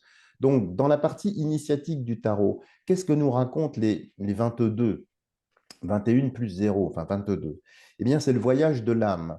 Le Mercure qu'on a vu précédemment, c'est l'âme humaine qui Mhm. vient avec son petit baluchon. Donc, peut-être y a-t-il eu d'autres existences. Je ne sais pas, je le pose comme ça. Et comme c'est la seule lame à pouvoir marcher, ben elle va passer de station en station, comme dans notre vie humaine. On va commencer par l'enfance, et puis l'adolescence, et puis la vie adulte, et puis etc., etc. On va vivre différentes expériences, mais toujours avec notre âme pour peut-être purger certaines choses, peut-être pour comprendre d'autres choses, peut-être pour dépasser d'autres choses. Donc c'est ça le tarot. Chaque lame, en fait, dans une lecture, va nous renseigner. Le battleur, bon, c'est l'enfance, évidemment, hein, c'est tout jeune, hein, c'est un Mm. jeune. Donc c'est l'enfance. C'est l'enfance aussi de la compréhension, c'est la compréhension intuitive, c'est pour ça qu'il touche les éléments, tu vois, comme un enfant. L'enfant s'approprie le monde en touchant, en goûtant, en mettant dans la bouche. C'est kinesthésique. Donc, tu vois, le début du jeu, soyez des enfants, soyez kinesthésiques, parce que le mercure, bah, vous l'avez déjà, en fait. Il suffit juste de vous ouvrir à tout ça. Mm. Donc, c'est pas si ésotérique que ça, le mercure. Et puis, comme c'est un enfant, la mère cure. Donc, la maman est toujours là pour protéger. Et elle allait son petit avec un lait nourricier. Tu utilises souvent, là, les spectateurs ont pu entendre euh, les homophonies, Oui, les sons qui se rapprochent, oui, communément appelé le langage des oiseaux. oui. Peux-tu nous parler de ça dans ton approche, le langage des oiseaux? Alors, la langue des oiseaux, alors ça, j'en parle dans l'ouvrage que je suis en train de rédiger, que je n'ai pas terminé du reste. Alors, c'est une clé de lecture, mais qui n'est pas absolue, encore une fois. C'est-à-dire qu'il ne faut pas lire tous les traités d'alchimie avec la loupe, ou je dirais les lunettes, attention, langue des oiseaux, langue des oiseaux. Par contre, ce que j'ai l'habitude de faire quand j'ai un passage qui est un peu obscur, abscon, compliqué, plutôt que de buter dessus et de me prendre la tête, je m'amuse à le lire à voix haute.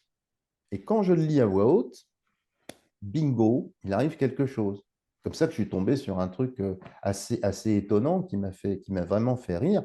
Il faut pratiquer l'heure, il faut pratiquer attends, qu'est-ce que c'est? C'est sur la rosée, bien sûr. Ah oui, il faut pratiquer l'art aux heures arrosées. Il faut pratiquer l'art aux heures arrosées. Et ça me fait penser à l'arroseur arrosé, hein, ce film en noir et blanc, je crois que c'était pas Méliès, c'était les Frères Lumière, je crois au début, tu sais, où on montrait, c'était la première fois, un type qui se faisait asperger d'eau. Alors c'est amusant. Et les deux images, il faut pratiquer l'art aux heures arrosées, l'arroser dans l'eau, etc. Et l'autre s'arrose. Donc, il y a peut-être quelque chose à comprendre. Mais parce que je l'ai lu comme ça. Donc, il y a plein, si tu veux, d'assonances et des assonances et des approximations. Celui qui en parle, alors beaucoup plus savamment que moi, parce que moi, je suis un genou dans le domaine, c'est, comment s'appelle-t-il? C'est Grasset d'Orsay, qui a décodé quand même bah, toute la symbolique liée à Rabelais dans ses 5 livres, entre autres, hein, il n'y a pas que Rabelais, enfin tu le sais, la bibliothèque derrière toi en témoigne bien sûr, eh bien, Grasset d'Orsay a démontré effectivement qu'il y avait des... C'est pas le seul, hein, mais c'est un des plus importants. Il y a Fulcanelli aussi qui en parle, il y en a d'autres qui parlent de la chevalerie errante, etc. Donc c'est un moyen de... Gagnebert, je ne sais pas si tu te rappelles de Oui, lui, oui, oui, Gagnebert, hein, sur oui, un gros travail sur Rabelais, hein. exactement. Alors, ça, Mm. c'est magnifique. Donc, la langue des oiseaux, c'est un moyen. Alors, c'est pas pour cacher. Les gens pensent qu'on utilise cette langue pour cacher telle ou telle chose. Pas spécialement. C'est pour permettre d'entendre. Et entendre, qu'est-ce qui... C'est ça que les personnes parfois perdent de vue, c'est le cas de le dire, c'est que entendre, c'est l'oreille. Et l'oreille dans le tarot, ça c'est un point que je voulais signaler, on ne Mhm. voit aucune oreille dans les tarots sauf un endroit, le pendu. Le pendu, la lame 12, où il a la tête en bas, un peu comme Saint-Pierre. Tiens, Saint-Pierre, Pierre pendu, tiens, c'est amusant. Et il entend. S'il entend, il est dans l'air. Pour entendre, il faut de l'air. Si j'ai pas d'air, si je suis dans le vide, je ne percevrai aucun son. Donc c'est une langue volatile, c'est une langue verte, puisque c'est la couleur des initiés notamment, hein, c'est pas innocent.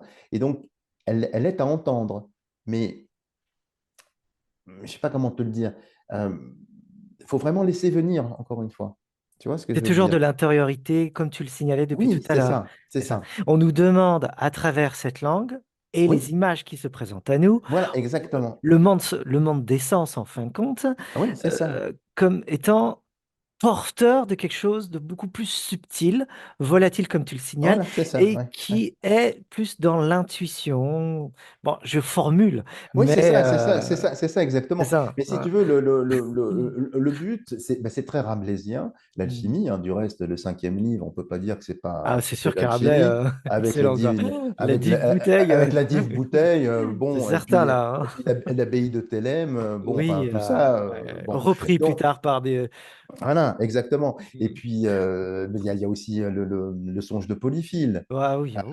Bon, et c'est pour ça que je vais parler du tarot de Mantegna, parce qu'il y a des liens très forts. C'est pas les mêmes Ouais. graveurs, c'est pratiquement la même époque, mais là Mm. aussi, c'est que de l'alchimie. Donc, c'est que du plaisir. Mais si tu veux, pour que enfin, les auditeurs éventuellement comprennent bien mon approche, encore une Mm. fois, c'est pas une approche absolue.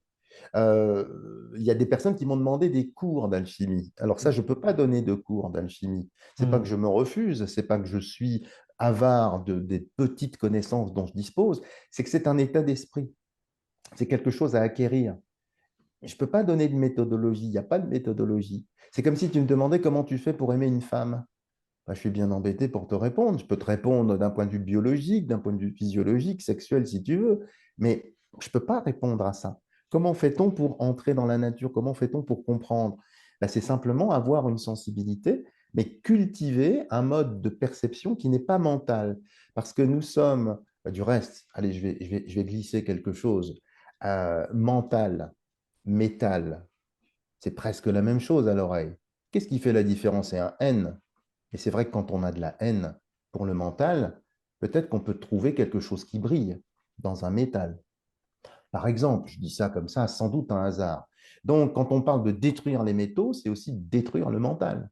Le détruire, ça ne veut pas dire de devenir stupide, ça veut simplement dire de le laisser à sa juste place. L'analytique est une très bonne chose, mais on ne peut pas analyser une expérience. On ne peut que la vivre. Le mental sert après à comprendre éventuellement, à mettre des mots sur ce qui s'est passé. Mais si tu veux, le mental, le piège du mental, c'est qu'il vit soit dans le passé, à ressasser les mêmes choses, soit il se projette dans un avenir hypothétique. Il n'est jamais là, hic et nunc, ici et maintenant. Et l'alchimie, c'est aussi un moyen de peut-être mettre entre parenthèses, de faire taire le mental pour être véritablement à cet endroit-là. Mm. Donc là, je passe une autre carte. Le Mhm. pape, la 5, on va pas toutes les faire, mais vraiment, c'est pour Ouais, illustrer ton ouais. approche, pour que que Mhm. tu puisses vraiment aller en profondeur autant que cela se peut. Oh, oui, Donc, 5, le pape, on le oui, voit très bien. oui. Elle est Mhm. assez énigmatique pour plusieurs personnes, hein. Ah, oui. Alors, Et tu évidemment, vas alors nous d'un en point dire de des mots, vue, hein. oh, enfin, je Vas-y. vais t'en dire quelques mots. Alors, si tu veux, déjà, c'est la première carte, enfin, la première lame, pardon, du jeu qui confronte le voyageur que nous sommes à la spiritualité. C'est-à-dire, est-ce que Dieu est important pour toi ou pas? Alors, il y en a qui s'en détournent, il y en a, au contraire, qui vont se poser la question. Alors déjà, ce pape, c'est un homme d'église. Le pape, c'est Pontifus Mex. Pontifus Mex, c'est le pont entre le haut et le bas. Et c'est la première carte du jeu où on voit trois personnages. Sa bénédiction, ici, nous invite à passer du binaire au ternaire. On le voit sur sa tiare à 3 étages, on le voit sur sa crosse à 3 niveaux, et on voit derrière lui les deux colonnes apparentées au temple de Salomon, respectivement Yakin et Boaz. Enfin, je pense que tu connais ça beaucoup Mhm. mieux que moi. Et qu'est-ce que ça peut signifier ici? Alors pour moi, deux choses. Déjà, le signe de bénédiction avec son gant. Alors normalement, ils ne sont pas de la même couleur, hein. Dans cette iconographie-là, c'est de la même couleur, ça ne peut pas être jaune. Mais bon, ça, c'est D'accord. pas grave, tu n'y peux rien. Alors, ce signe de bénédiction comme ça, c'est très important parce que ça renvoie à deux sels. Parce qu'il faut deux sels pour ouvrir la matière. Donc, cette bénédiction, il indique, comme le Christ, du reste, par ailleurs, et puis comme dans d'autres sociétés initiatiques aussi, ce signe-là est utilisé pour dire je connais les deux sels, pour déceler et permettre d'ouvrir la matière qui recèle d'autres choses. Les deux enfants, les deux moignons au pied du pape sont les deux sels qui sont bénis, qui sont unifiés par ce pape, donc qui fait le lien entre le haut et le bas. Un pont, ça enjambe une rivière ou un fleuve. Il y a donc de l'eau. Qu'est-ce que c'est qu'un sel? C'est un feu tiré des eaux. Donc ici, ils viennent montrer la façon de récolter les sels. Point intéressant ici, le pape ne regarde pas les enfants qu'il bénit. C'est curieux. Normalement, si je bénis un enfant, si j'étais prêtre, ben, je vais regarder quand même l'enfant. Là, pas du tout. Donc, il s'en fout complètement. Donc, c'est pour bien montrer que son regard est ailleurs. Son regard regarde par la suite, c'est la carte d'après, c'est l'amoureux. Bon, là, c'est encore autre chose. Donc ici, pour moi, ça symbolise deux choses, cette carte-là en alchimie. Ça nous donne des indications sur l'obtention du sel. Du reste, les deux colonnes, Yakin et Boaz, derrière lui, c'est Mhm, aussi la Tanor, hein, évidemment, donc le four alchimique. Hein. Et puis, c'est quand même ici le lion rouge. Quand on parle des deux sels, le lion rouge, bon, il y a le lion vert et il y a, pardon, je vais y arriver, le lion rouge. Donc, ce sont les deux matières qui souvent s'opposent, qui souvent se combattent. Eh bien, ici, c'est le lion rouge, c'est-à-dire lion, relion, une partie rougeoyante, donc une partie flamboyante. C'est-à-dire que ces deux sels, si tu regardes bien, la crosse, on dirait qu'il l'enfonce dans le crâne. Alors, c'est assez subtil. Évidemment qu'il ne lui met pas un coup sur la tête, mais on dirait qu'il l'enfonce dans le crâne du petit moignyon qui est à ses pieds, là, à droite. Tandis mhm, que l'autre, non, il ne l'embête pas. Donc, c'est qu'il y a deux voies. C'est pas la sèche et l'humide, ça n'a rien à voir. C'est ici, il y a une voie dogmatique, c'est-à-dire toi, le petit moine, je vais t'enfoncer mon savoir à coups de crosse, tu vas devenir dogmatique, tu vas croire tout ce que je te dis, et c'est comme ça que tu vas trouver Dieu. Quant à l'autre, il est beaucoup plus libre. Tu me reconnais comme l'intercesseur ou l'intermédiaire entre le divin, mais je te laisse libre de tes croyances. Donc ça aussi, et pour les sels, c'est pas innocent, puisqu'il y en a, ils sont de deux natures, enfin je ne vais pas en parler ici, mais il y a de deux natures. La nature d'en haut, la nature d'en bas. mhm. Voilà en quelques mots. Je ne sais pas si... Bah, laissons le soin aux auditeurs et spectateurs d'ailleurs de faire leur expérience comme tu le demandes, et d'essayer Ouais. de s'exercer et d'apprendre et d'entendre et de développer l'entendement et puis plein d'autres choses. Euh, et quelque chose d'intéressant, c'est l'histoire des tarots. Qui, enfin, je ne sais pas, tu as creusé l'affaire, je pense. Qui Et sont les auteurs des tarots? Y a-t-il plusieurs auteurs? Un auteur? alors, Quelle est cette histoire? Et en plus, en mhm, soubassement, bon, on voit très bien qu'il y a un message d'initié. Donc, oui. Oui. Alors, moi, alors pour ce que j'en sais, ce qui est hmm, très relatif, on ne connaît pas celui qui sait, qui est capable de dire, moi je sais qui a créé le tarot, bravo, chapeau. Pour moi, on ne connaît pas. Il y a des sources qui sont très, très distinctes. Alors, il y a beaucoup de fantasmes aussi. Il y en a qui disent que c'est le livre de Thoth, qui aurait été écrit donc, par Jehuti Thoth, hmm, donc dans la divinité égyptienne, puisque c'était le dieu de l'écriture notamment, iconographié sous forme d'ibis ou de babouin, hein, pour bien montrer en fait ces deux choses-là. Mais on ne sait pas. En tout cas, moi, je ne sais pas. Donc, c'est très certainement un groupe de personnes euh, qui, voulant transmettre à la postérité leur savoir, ont utilisé ces symboles-là, mais je ne sais pas qui. Par d'accord. contre, ce sont des initiés, ça c'est certain, puisque le mot tarot, quand on joue avec le mot tarot, quand on intervertit les lettres, ça donne Torah. Torah, évidemment, le Pentateuque, les cinq premiers livres de la Bible, il y a des liens très forts avec la Torah. Quand on permute encore les lettres, on obtient aorte. Aorte, aortique, le cœur, la voix du cœur. Amusant quand même. Hein. Mhm, Et puis quand on le tourne encore, on obtient orat, O-R-A-T, c'est-à-dire on prie, la prière. Donc la prière du cœur, bon, tout ça sont des... et puis il y a, mais alors là, je n'ai pas mes notes là-dessus pour t'en parler, il y a ouais, un lien très fort avec la déesse Hathor. d'accord. Hathor, tarot. Alors Hathor, évidemment, il y a deux significations à ma modeste connaissance. Il y a Bastet, la chatte, qui, Mhm, lorsqu'elle devient en colère, donc, donc Bastet, c'est de la lune, hein, quand même. Quand elle devient en colère, ça devient Hathor, qui vient tuer les hommes, punir les hommes, parce qu'ils se sont enivrés. Ils se sont enivrés. Donc, ils se sont fait. Ils voulaient aller vers le spiritueux, par le spiritueux, le spirituel. Elle est venue les châtier, mais pour ça, ce n'était plus une chatte. Elle est devenue effectivement euh, punissante. Enfin, un félin, je ne me rappelle plus décidément. Un lion, une lionne, c'était une lionne. Une lionne, voilà. La, Oui, la déesse Sermet. voilà, et merci, exactement. Donc, hein, j'ai de vieux souvenirs. Mais tout ça pour te dire que le tarot, donc, Mhm, Je ne sais pas enfin, qui l'a fait, mais ce qui est important, c'est un petit peu comme Fulcanelli. Il y a eu beaucoup d'auteurs qui se sont penchés pour savoir quel était Fulcanelli. Est-ce qu'il était tout seul? Est-ce que c'est la famille de Lesseps? Est-ce que c'est Julien Champagne? Est-ce que c'est ceci? Est-ce que c'est cela? À la limite, on s'en fiche. Hmm. Enfin, moi, connaître l'identité du rédacteur ou des rédacteurs, moi, je me régale dans les écrits de Fulcanelli et c'est là que j'ai trouvé pratiquement tout, hein. Ouais. Donc, peu importe, je dirais, le messager, que ce soit un homme, une femme, un homme seul, un groupe. Pareil pour le tarot, que ce soit des moines bénédictins, que ce soit des alchimistes, que ce soit... Je n'en sais rien. Mais ça ne n'apporte rien, en fait, Hmm. à mon sens. C'est Hmm. intéressant de le chercher, mais le message initiatique, pour moi, est clair. Donc, voilà, désolé de ne pas répondre est-ce que tu souhaites? Ah ben écoute, hein, c'est c'est pour éclairer hein, ceux qui sont là avec nous, hein, c'est tout. Hein. J'ai présenté une autre carte, la voilà.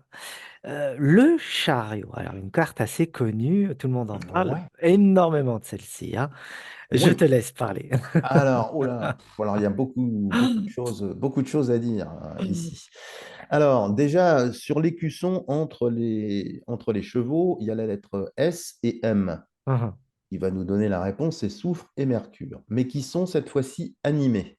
Animés parce qu'il y a un cheval rouge, donc dynamique, brûlant, dévorant, et un cheval bleu, un petit peu plus passif.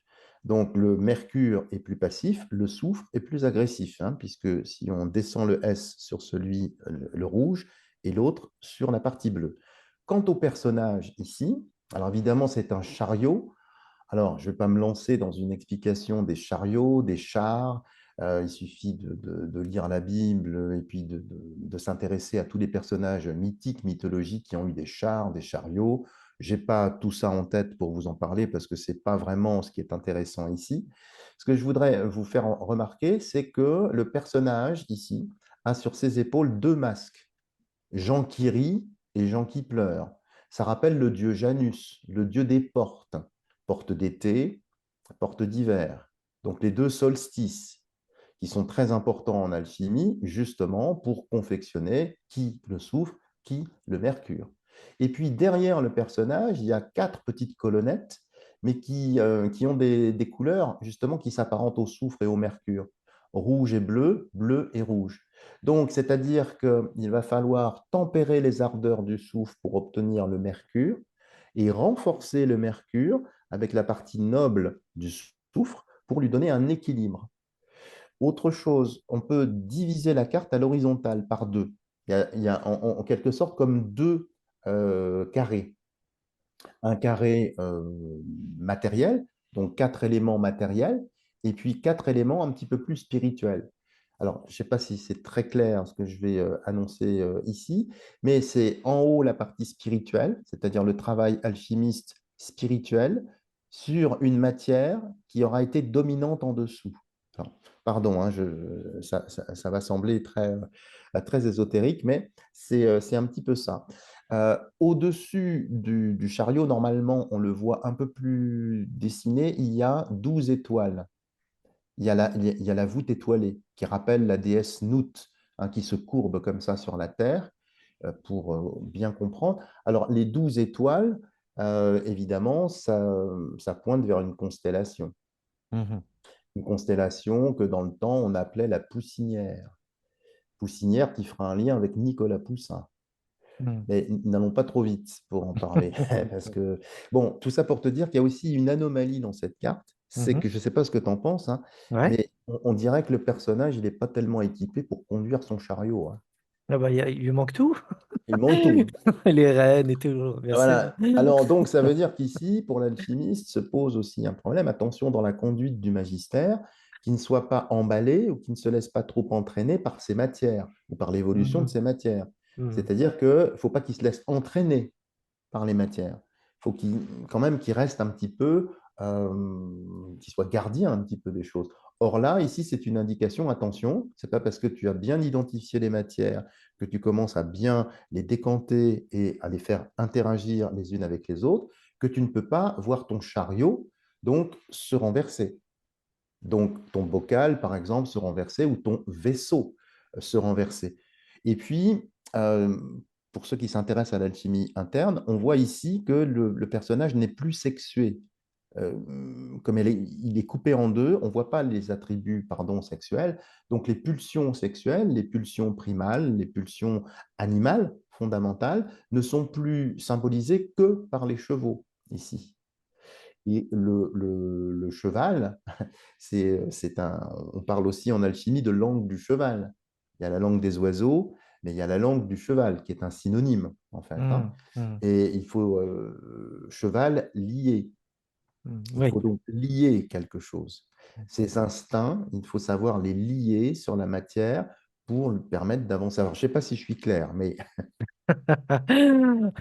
parce que je ne peux pas tout dire Oui, oui, bah oui. non plus, parce Ouais. que c'est intéressant. Mais voilà le chariot. Donc le chariot, on pense au char d'Apollon, notamment. On pense, comment ça s'appelle, dans la tétralogie Wagner, enfin non, pas la tétralogie wagnérienne, mais Lohengrin, le fils de Parsifal, qui est Hmm. tiré par effectivement un cygne.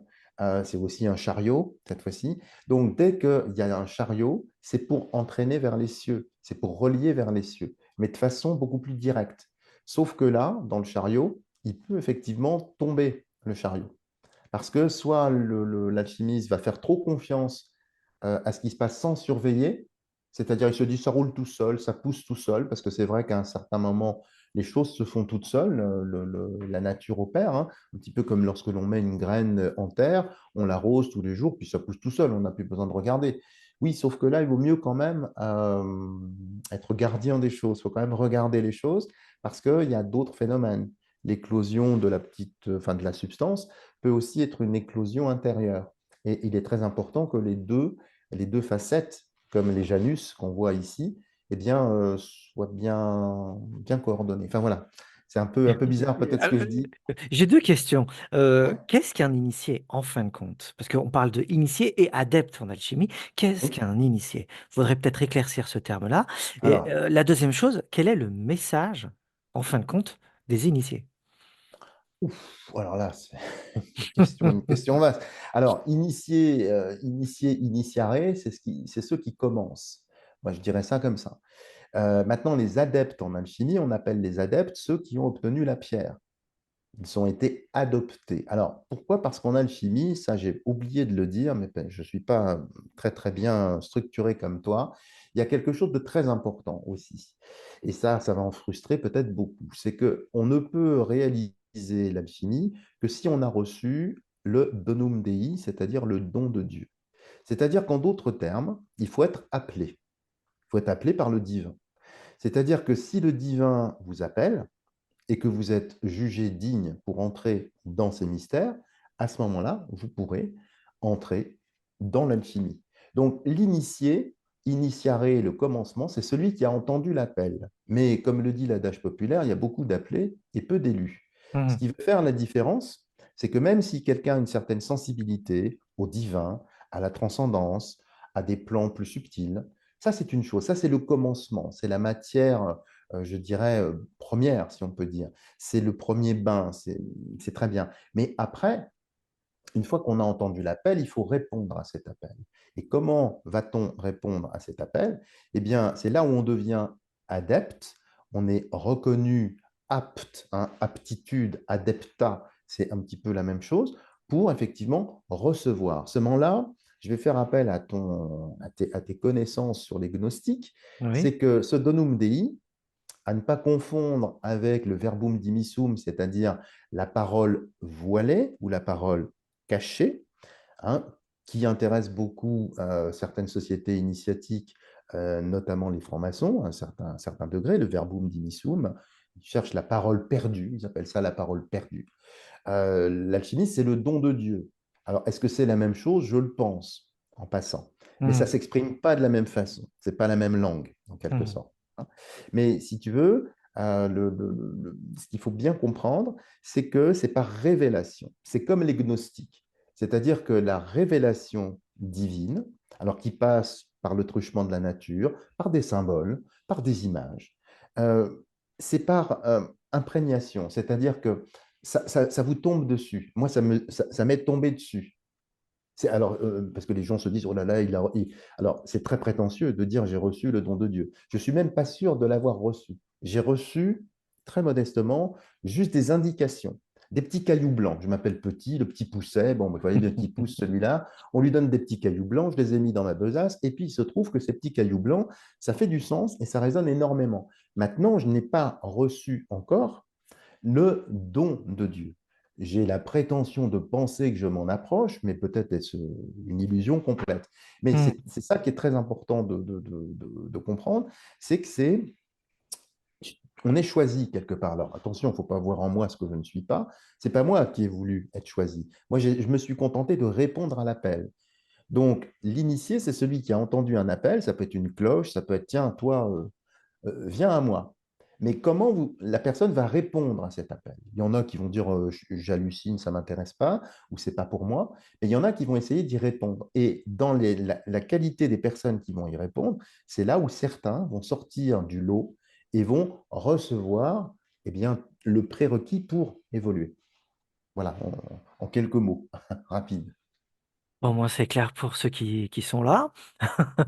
Et on va parler d'un personnage assez important. Ah, alors, Pas pour le New Age en tout cas, mais pour nous, oui. alors, pour nous, oui, c'est important. Alors, évidemment, celui-ci, le diable, le diabolome, donc il y a le symbole, comme tu sais, ça réunit. Le diabolome, ça divise. Et généralement, sur cette carte, donc le diable, qui fait un peu peur, on voit écrit sur ses bras, solver à gauche et coagula de l'autre. Donc, dissoudre et coaguler, qui est en fait l'adage même de l'alchimie. C'est-à-dire que toutes les œuvres compliquées qui sont traduites par moult explications reviennent en fait à deux actions. C'est presque l'inspire et l'expire. C'est la dissolution et la coagulation, donc l'agrégation et la dissolution. Et en fait, c'est comme un acte respiratoire ici. Bon, Hmm. donc, que ce soit sur le diable, le diabolome qui divise ici, hein, c'est intéressant. Alors, il y a beaucoup effectivement de choses à dire. Euh, c'est embêtant, mais euh, on va juste le dire rapidement. Satan, c'est stana. Stana, c'est stanum. Stanum, c'est l'étain. Et vous vous souvenez, tout à l'heure, j'ai parlé au niveau du pape, je vous ai parlé de ce métal, l'étain. Là, je vous reparle encore de l'étain. Étincelle, comme j'avais dit. Et il est ici de couleur bleue, vous voyez, dans la partie basse, comme l'étain. Alors l'étain, évidemment, il ne faut pas l'entendre comme un métal abouti, il faut remonter à la racine de ce métal qu'on appelle la cassitérite, hein, qui est quand même ce métal-là. Autre chose, le Christ s'identifie souvent à l'étoile du matin, notamment dans l'Apocalypse de Saint Jean. C'est la fameuse étoile du berger qu'on appelle Lucifer. Lucifer, le porteur de lumière. Hespérus, hein, ou bien Vénus. Vénus, qui est une indication également sur un métal qu'on appelle la prostituée de l'œuvre. Le diable, c'est quand même aussi, avec ses attributs sexuels qui sont dominants ici, eh bien, la trace de l'invitation à violer ou à aller dans des instincts qui sont un peu, qui ne sont pas habituels. Donc, qu'est-ce que ça traduit, ça? Ça traduit pour moi le feu obscur qui brûle dans la terre, mais aussi, mais aussi le mercure dans son premier état, dans un état brut, dans un état agressif, méchant, violent, brûlant. C'est pour ça que le feu brûle en enfer, mais la lumière brûle au paradis. Et le pape qu'on avait vu exorcise le diable. Tu vois, c'est amusant puisque c'est le 15. Donc il y Hmm. a X, la lumière, qui fait 15 ici. Tandis Hmm. que le pape, c'est 5. Donc il y a une similitude là, au pied du diable, il y a deux diablotins. Au pied du pape, il y a deux moignons. On pourrait presque dire que ceux-là, c'est des anti-moines, par Hmm. exemple. Mais attention avec ça, parce que ça a été très très mal compris. Être anti-moine, c'est s'intéresser effectivement ça n'a rien à voir avec ce que l'on pense, et c'est pas parce que Basile Valentin a produit son char glorieux de l'antimoine, qu'il faut prendre ça pour argent comptant. Il faut bien savoir que le mot antimoine, je vous le livre comme ça, quand vous en faites l'anagramme, vous obtenez mine de laiton. J'en dirai pas plus ici, vous irez vous renseigner sur le laiton. Mais par rapport effectivement au diable ici, c'est le tentateur, c'est quelqu'un qui effectivement est le porteur d'une lumière. Mais vous voyez, il tient dans sa main un glaive dont la poignée a été coupée. La poignée a été coupée Mhm. parce Mhm. que il ne peut pas l'utiliser comme une épée, parce que l'épée, le pommeau d'une épée, c'est une croix. Et lui, c'est l'anti-lumière, si on peut dire ici. Eh bien, c'est une indication à aller chercher au tréfonds de nous-mêmes, au tréfonds peut-être de l'instinct animal, de la bestialité, de choses difficiles, eh bien, d'aller extraire cette substance pour progressivement la ramener au jour, pour progressivement la diviniser.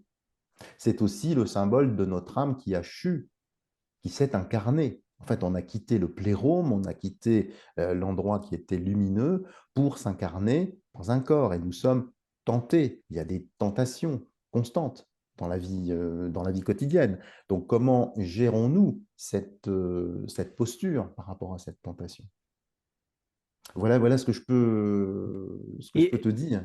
et est-ce que le côté, disons, hermaphrodite est important là? Tu vois, Oui, il y a le côté oui, féminin, mais aussi oui, masculin. C'est pas oui. androgyne, hein. J'ai pas voulu utiliser ce Alors, terme-là. c'est pas. Hermaphrodite, hein. Alors, hermaphrodite, oui, parce que si tu veux, euh, il n'y a pas enfin, de La distinction. confusion, tu veux dire, c'est ça? Alors, déjà, c'est ce que j'ai oublié de dire, le personnage louche.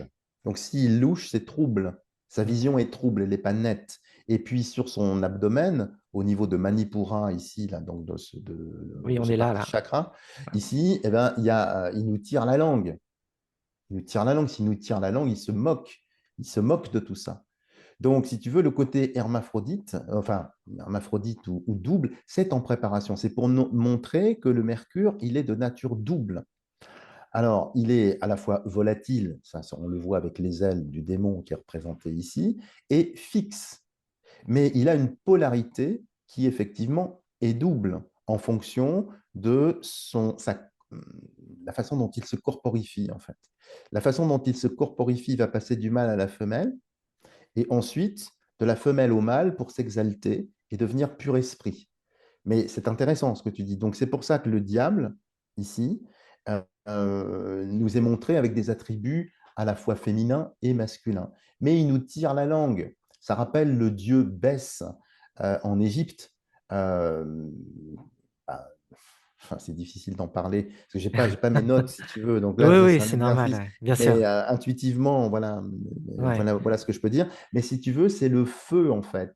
Mm. C'est le feu dans son premier état brut. Mais c'est un feu de germination. Euh, c'est un feu qui est nécessaire. C'est pas un feu, si tu veux, spécialement mauvais. C'est un feu de germination qui va nous permettre effectivement de décanter en nous-mêmes des scories, certes un peu noires, mais qui sont nécessaires pour avoir une substance positive. Ça rappelle un peu Prométhée aussi, ce feu. Prométhée qui a apporté le feu aux hommes, bon, qui a mal fini, ça c'est une Mm. chose, mais il a apporté le feu. Maintenant, tout dépend de ce que l'homme fait de ce feu.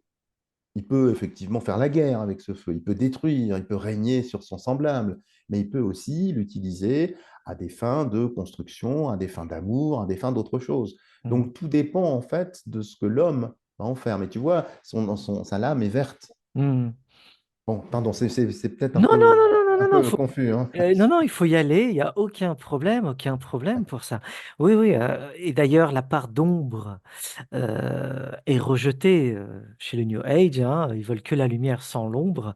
Euh, C'est une erreur, c'est une voilà, erreur, tu dénonçais ça tout à l'heure c'est au une erreur. début. Ouais. L'un ne va pas sans l'autre. Et si tu veux, c'est ça que dans les initiations ou dans les adeptas, les personnes ont parfois mal compris. On Ok. est sur un plan double. Je ne t'apprends rien. Nuit, jour, chaud, froid, etc. Tout est double.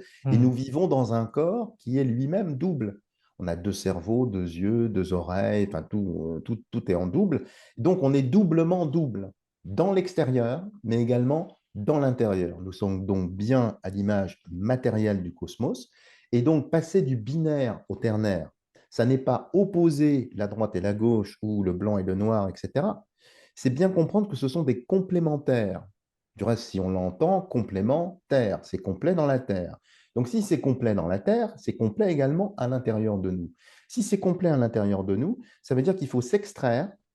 Là, c'est très gnostique ou c'est comme les néoplatoniciens.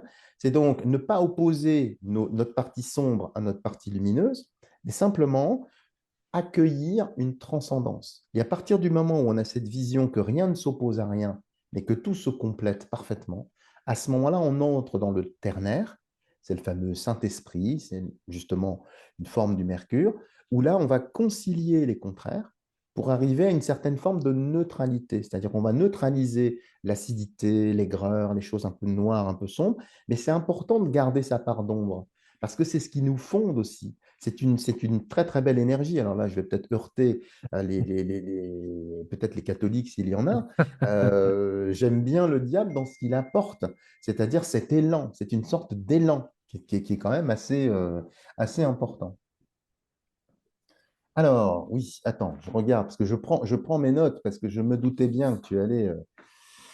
je reprends des notes. Oui, Oui, donc là, pendant que tu terminais sur le diable, l'explication, je t'ai présenté la carte Laisse-toile.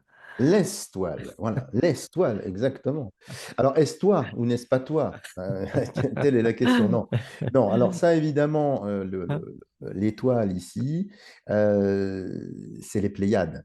Hein. Les Pléiades, j'en parlais tout à l'heure avec le chariot, la fameuse poussinière, qui nous renvoie au peintre Poussin. Hmm. Nicolas Poussin. Hein. Et pourquoi Euh, est-il important à ce point-là? alors, Nicolas Poussin, parce que c'est la fameuse toile, il y a le tombeau des Pontiles qui est extrêmement codé, il y a son tableau, justement, qui est extrêmement codé, mais ça, c'est aussi un décodage alchimique, parce que le tombeau, Arca, c'est le vaisseau en alchimie. Les bergers, enfin, je me rappelle un petit peu la toile comme ça, qui sont autour, euh, et in Arcadia ego, et moi aussi en Arcadie. Quand on fait l'anagramme de cette maxime, on trouve également autre chose. Nicolas Poussin, de mémoire, avait pour devise Tenet confidentiam, c'est-à-dire je suis le détenteur du secret. De quel secret s'agit-il? Il y en a, alors, il y a plusieurs hypothèses. Moi, je n'en sais rien, je n'ai pas investigué. Je reste sur un côté beaucoup plus alchimique. Et il semblerait que dans cette toile-là, comme notamment la Vierge au rocher, mais il y a deux versions à la Vierge au rocher. Donc, c'est la première qui est intéressante, mise en perspective. Bon, bref, parce que là, on va dépasser le cadre.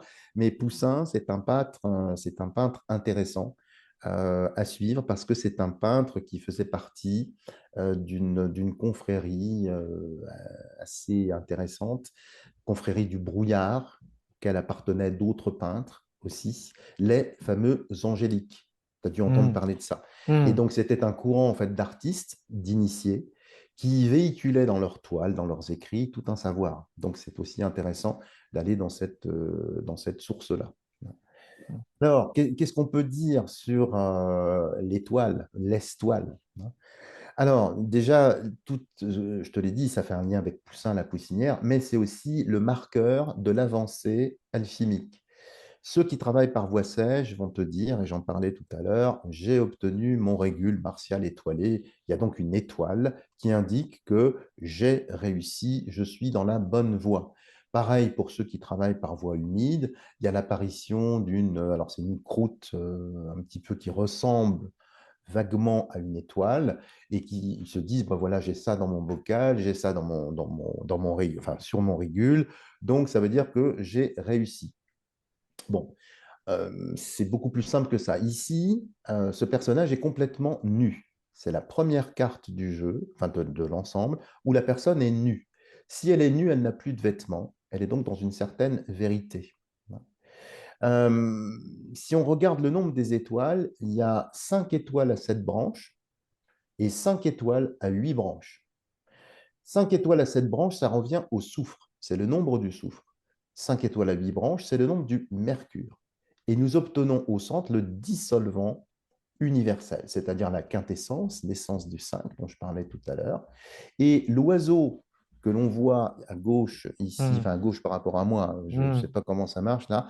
Alors, ce n'est pas un corbeau, hein. Il y en a qui se sont dit c'est un corbeau, parce que la putréfaction à ce stade-là est largement dépassée, puisque la femme centrale agenouillée ici. Donc, si elle est agenouillée, elle est en prière, hein. Si elle est en prière, elle est déjà fécondée par le ciel et on ne voit plus le soleil et la lune, on est carrément sur les étoiles ici, hein. Donc cet oiseau, ce n'est pas un corbeau ici. Moi, j'y vois plutôt un vautour. Alors, ça, c'est peut-être très capillotracté ce que je dis. Pourquoi? hmm. Parce que le vautour vient dévorer ce qui reste du cadavre. Parce que cette femme-là, ici, qui est en train de verser ses urnes, euh, elle verse les urnes parce qu'il n'y en a plus besoin. C'est-à-dire on évacue l'humidité radicale. On va rentrer dans la phase solide. Donc il va rester quelque chose. C'est pas qu'il faut évacuer complètement cette eau, il faut la mettre de côté. Donc elle met de côté cette eau, mais d'une façon assez particulière, parce que les deux urnes, qui sont de la même couleur ici, elle en met une partie dans l'eau et une partie sur le sol.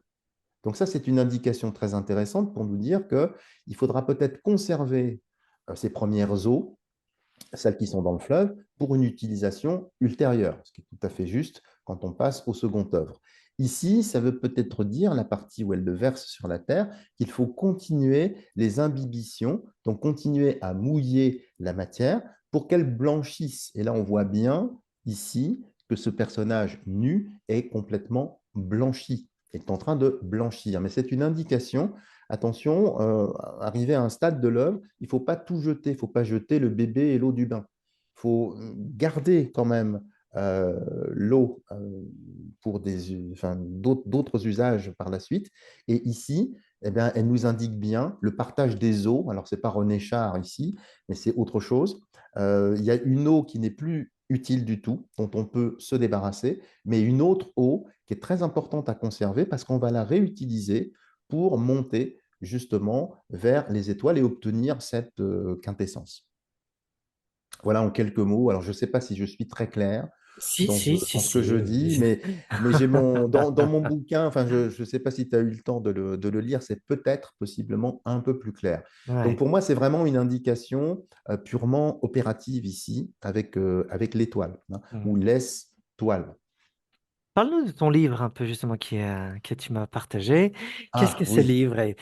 Quel est Alors, l'objectif livre, de ce livre et quand va-t-il sortir et tout le reste, hein? alors celui que je t'ai envoyé, tu l'as déjà, c'est Tarot et Alchimie. Donc, Ouais, c'est ouais. alors, de façon un peu plus, je dirais, académique ou un peu plus posée que ma logorée un peu évanescente. Bah, c'est passer en revue chaque arcane et puis expliquer un petit peu ce que, pour moi, encore une fois, ça n'engage que moi, je ne demande pas d'être cru. Simplement, si tu veux, comment ça résonne dans ma pratique, tisser les liens, donc expliquer chaque arcane, ce à quoi elle renvoie. Ça, c'est vraiment pour tisser les liens entre le tarot et l'alchimie. C'est l'ouvrage dont tu disposes. Là, Hmm. j'en ai un autre en préparation, mais qui va me prendre du temps, qui est comprendre l'alchimie. Alors, ça peut sembler très arrogant, très prétentieux comme terme.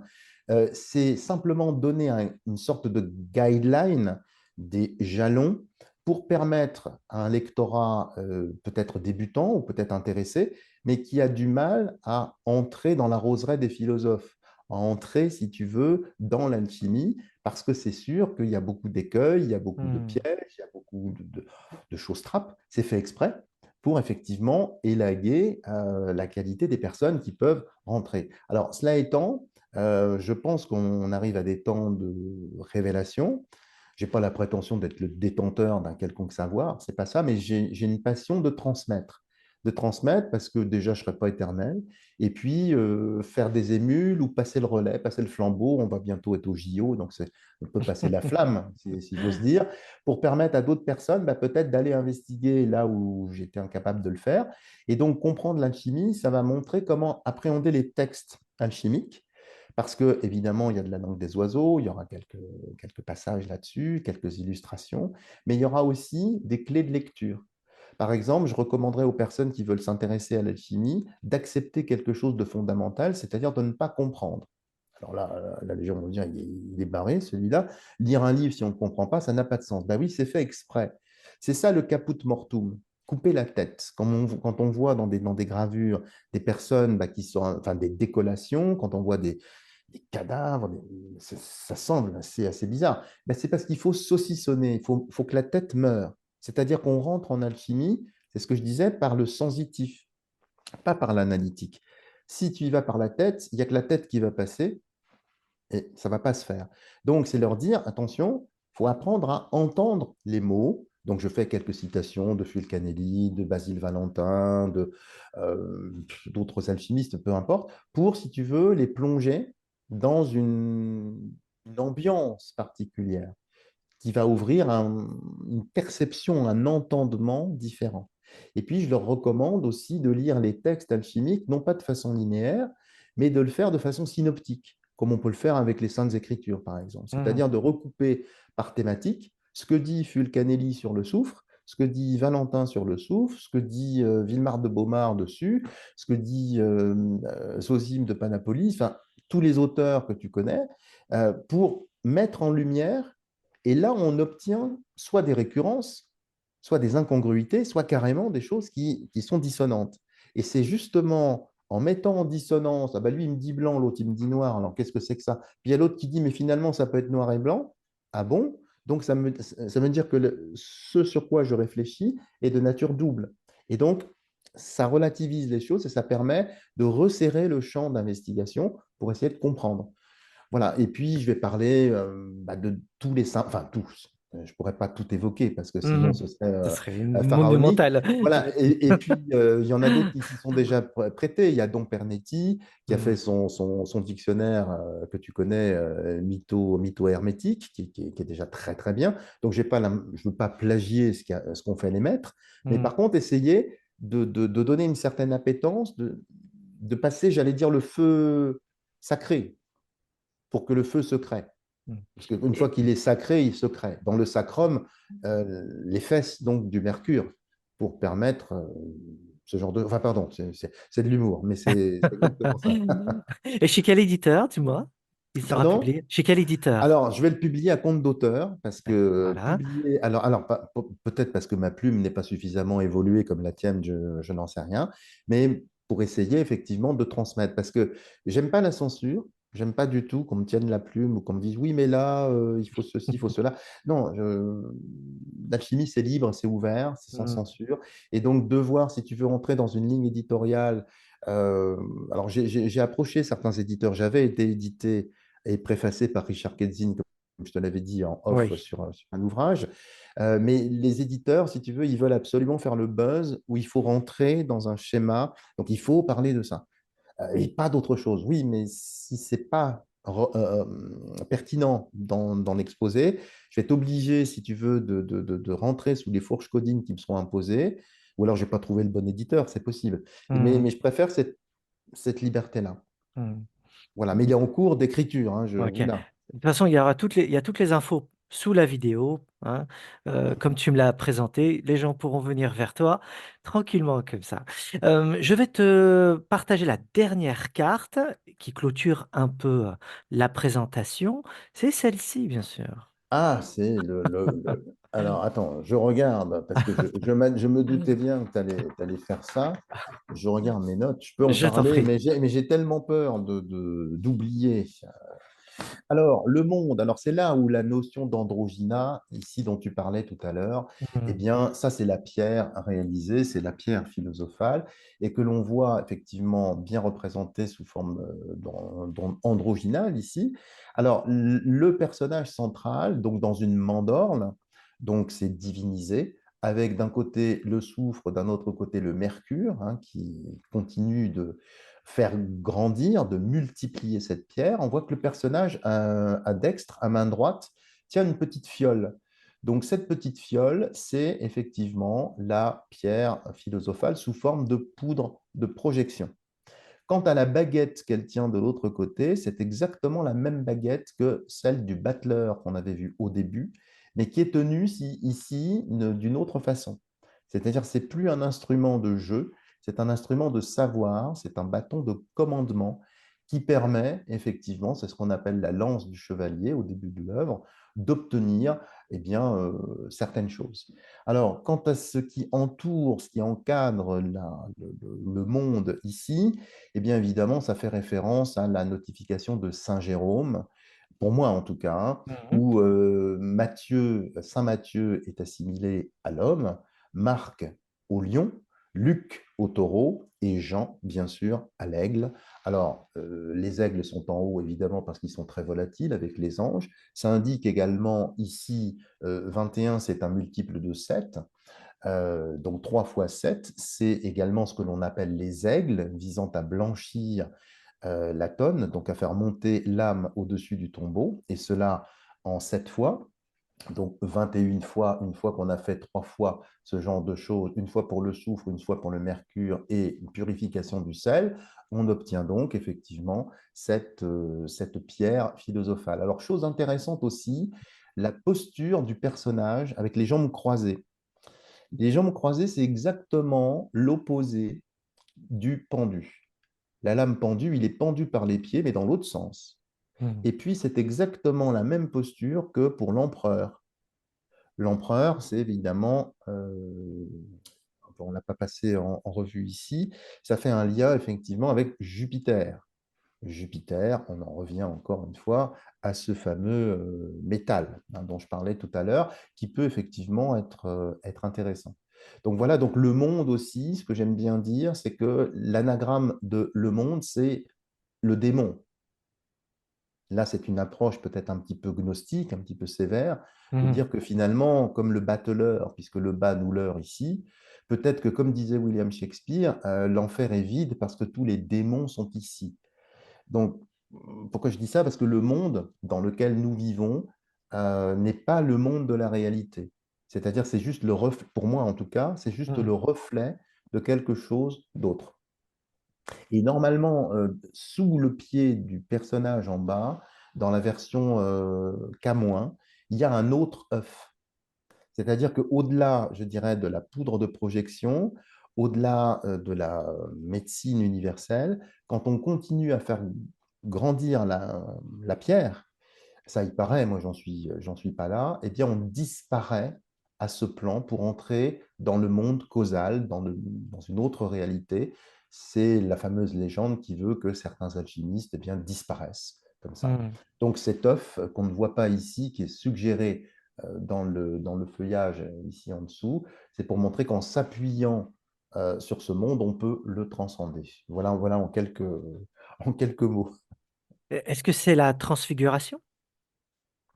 Alors oui, on peut voir ça également comme une transfiguration, c'est-à-dire que l'homme, le personnage central, a réuni la partie masculine et féminine, donc a créé non plus une opposition, mais un équilibre, et donc ben, on est réunifié, on est total, et on est donc effectivement en majesté vis-à-vis du ciel, c'est-à-dire qu'on a rassemblé ce qui était épars, hein, qui était éparpillé, on l'a rassemblé, et on l'a divinisé, puisque le personnage est blanc, donc elle est blanchie. Euh, mais ça continue, le voyage continue. Donc là, c'est l'âme réalisée, en quelque sorte. Mhm. Est-ce que tu voudrais ajouter autre chose qu'on n'a pas pu partager là, par rapport à Ouh. toutes ces cartes, ces messages de l'alchimie, les oracles, enfin, quelque chose qui te semble Je, important? Alors, quelque chose qui me semblerait important, oui, c'est que tout ça, ça peut sembler très savant à beaucoup de personnes. C'est une lecture, encore une fois. Comme je disais tout à l'heure, c'est un degré de lecture. Ça n'est pas le seul degré. Il y a également, on peut interpréter les arcanes du tarot en psychologie. J'ai du reste un ouvrage en préparation également là-dessus. Donc, pour montrer que tout dépend de ce qu'on veut retirer du tarot. C'est donc un vecteur, mais rien n'est absolu, encore une fois. Donc, il ne faut pas se laisser piéger ou enfermer en apprenant par cœur ou en voulant mettre absolument, même en alchimie, ça veut dire ça, ça veut dire ça, parce que ça enferme. Il faut bien comprendre que c'est quelque chose, c'est un support. Un support, on s'appuie dessus. Comme on s'appuie sur l'air, les avions s'appuient sur l'air pour voler, je m'appuie sur l'eau pour nager. Mais l'eau en elle-même, est-ce que j'ai besoin de connaître euh, en détail? Non, je me laisse porter.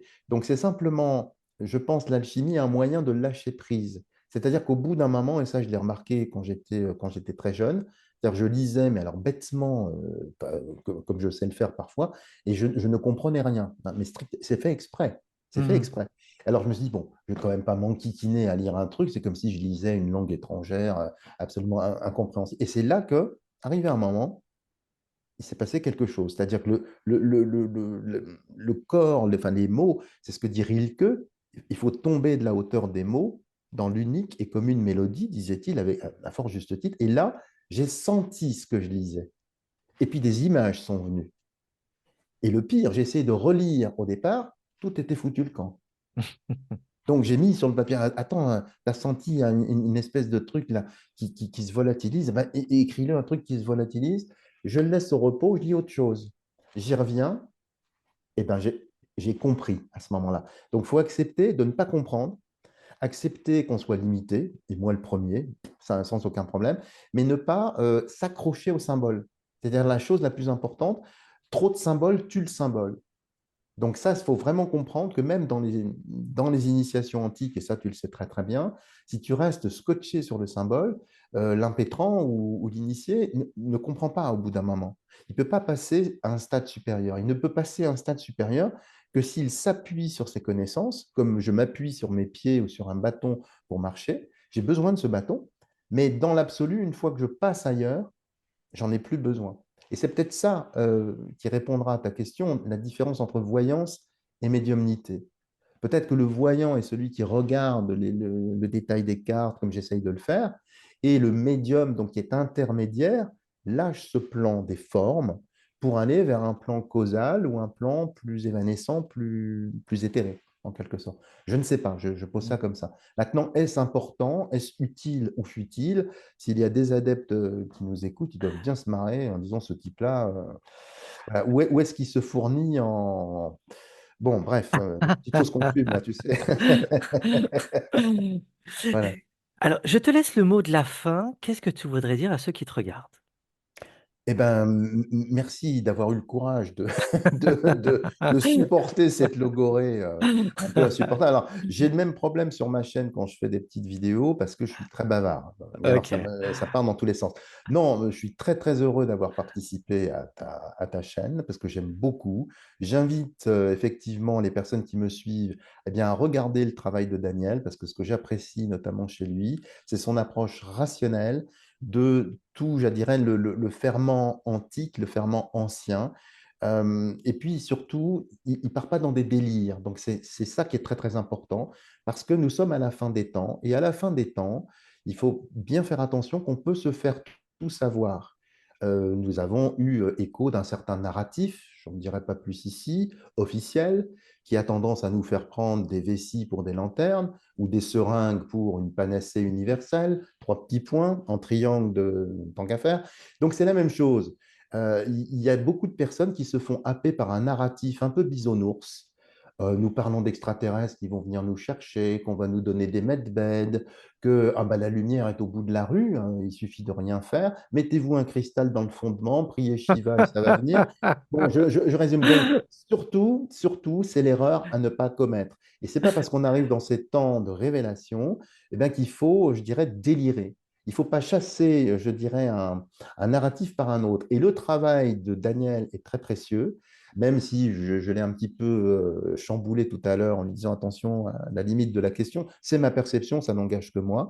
Mais il a l'énorme avantage de rationaliser les choses, de mettre des mots sur des concepts, donc de les dépoussiérer, d'enlever tous les fantasmes, l'approche fantasmatique, pour qu'on revienne à quelque chose de très, très noble, de très, très sain. Et ça, c'est fondamental dans les temps que nous traversons pour éviter de vous égarer, de vous laisser happer par des fantasmes. Si vous voulez rêver, lisez de la science-fiction ou rêvez, mais si vous voulez être dans le vrai, lisez notamment les articles qu'il a fait notamment sur le Nord, le Septentrion, très très intéressant notamment, sur l'orphisme, sur Mitra, sur tous ces cultes anciens, alors qu'il décortique avec beaucoup d'intelligence, mais on a besoin de ça. Maintenant, encore une fois, tout ça, si vous voulez, il faut aussi le dépasser. C'est-à-dire qu'à titre personnel, appuyez-vous sur le savoir de Daniel, appuyez-vous sur ce qu'il met en avant pour vivre une vie meilleure. Parce que le but, bah, c'est qu'on soit heureux quand même sur Terre. Enfin, je pense. C'est Hmm. pas spécialement qu'on ait la tête pleine, sinon notre tête va pencher. On aura une espèce de mental hydrocéphale, hypercéphalie, là. C'est pas ça la vie. Voilà, en quelque sorte. De toute façon, tout ceci, c'est des supports pour Oui, c'est ça. ouvrir justement les portes de la perception Oui, tout à fait. subtile. Voilà, donc merci vraiment Pascal de ta présence et de ta logorée. Oui, un peu, hein, un peu. Tu dois pas. Quand Moi, ça me j'entends tes dérange vidéos. pas. Ah ouais, ouais, ouais, non, mais quand j'entends tes vidéos, c'est tellement structuré que j'ai honte. Tu vois, j'avais pris des notes parce que je me Ouais. suis dit, il va bien me. Mais bon, Non, désolé, hein, non, non, je je suis comme ça. m'adapte. Faut pas t'en faire. Je m'adapte à toute situation, très souple, très, disons, chacun à sa place. Voilà, c'est très Voilà, et simple. puis C'est j'espère que pas.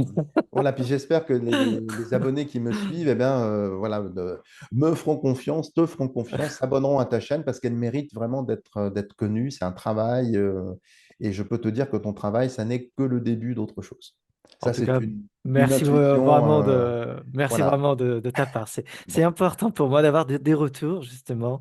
Justement, parce que ouais, c'est vrai, il y a des complémentarités. Je ne suis pas contre ou pour justement tout ce qui est proposé. C'est juste un filtre. C'est juste c'est ça. ça, Voilà. exactement, tout à fait.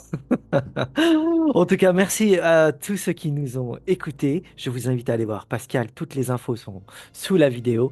Pascal, je te souhaite une bonne après-midi et pour ceux qui nous Pareillement. écoutent, une bonne soirée, une bonne matinée. Je ne sais pas à quelle heure vous écoutez ça. D'accord? Prenez soin de vous. À bientôt. Merci à vous. Au À revoir. bientôt. Au revoir.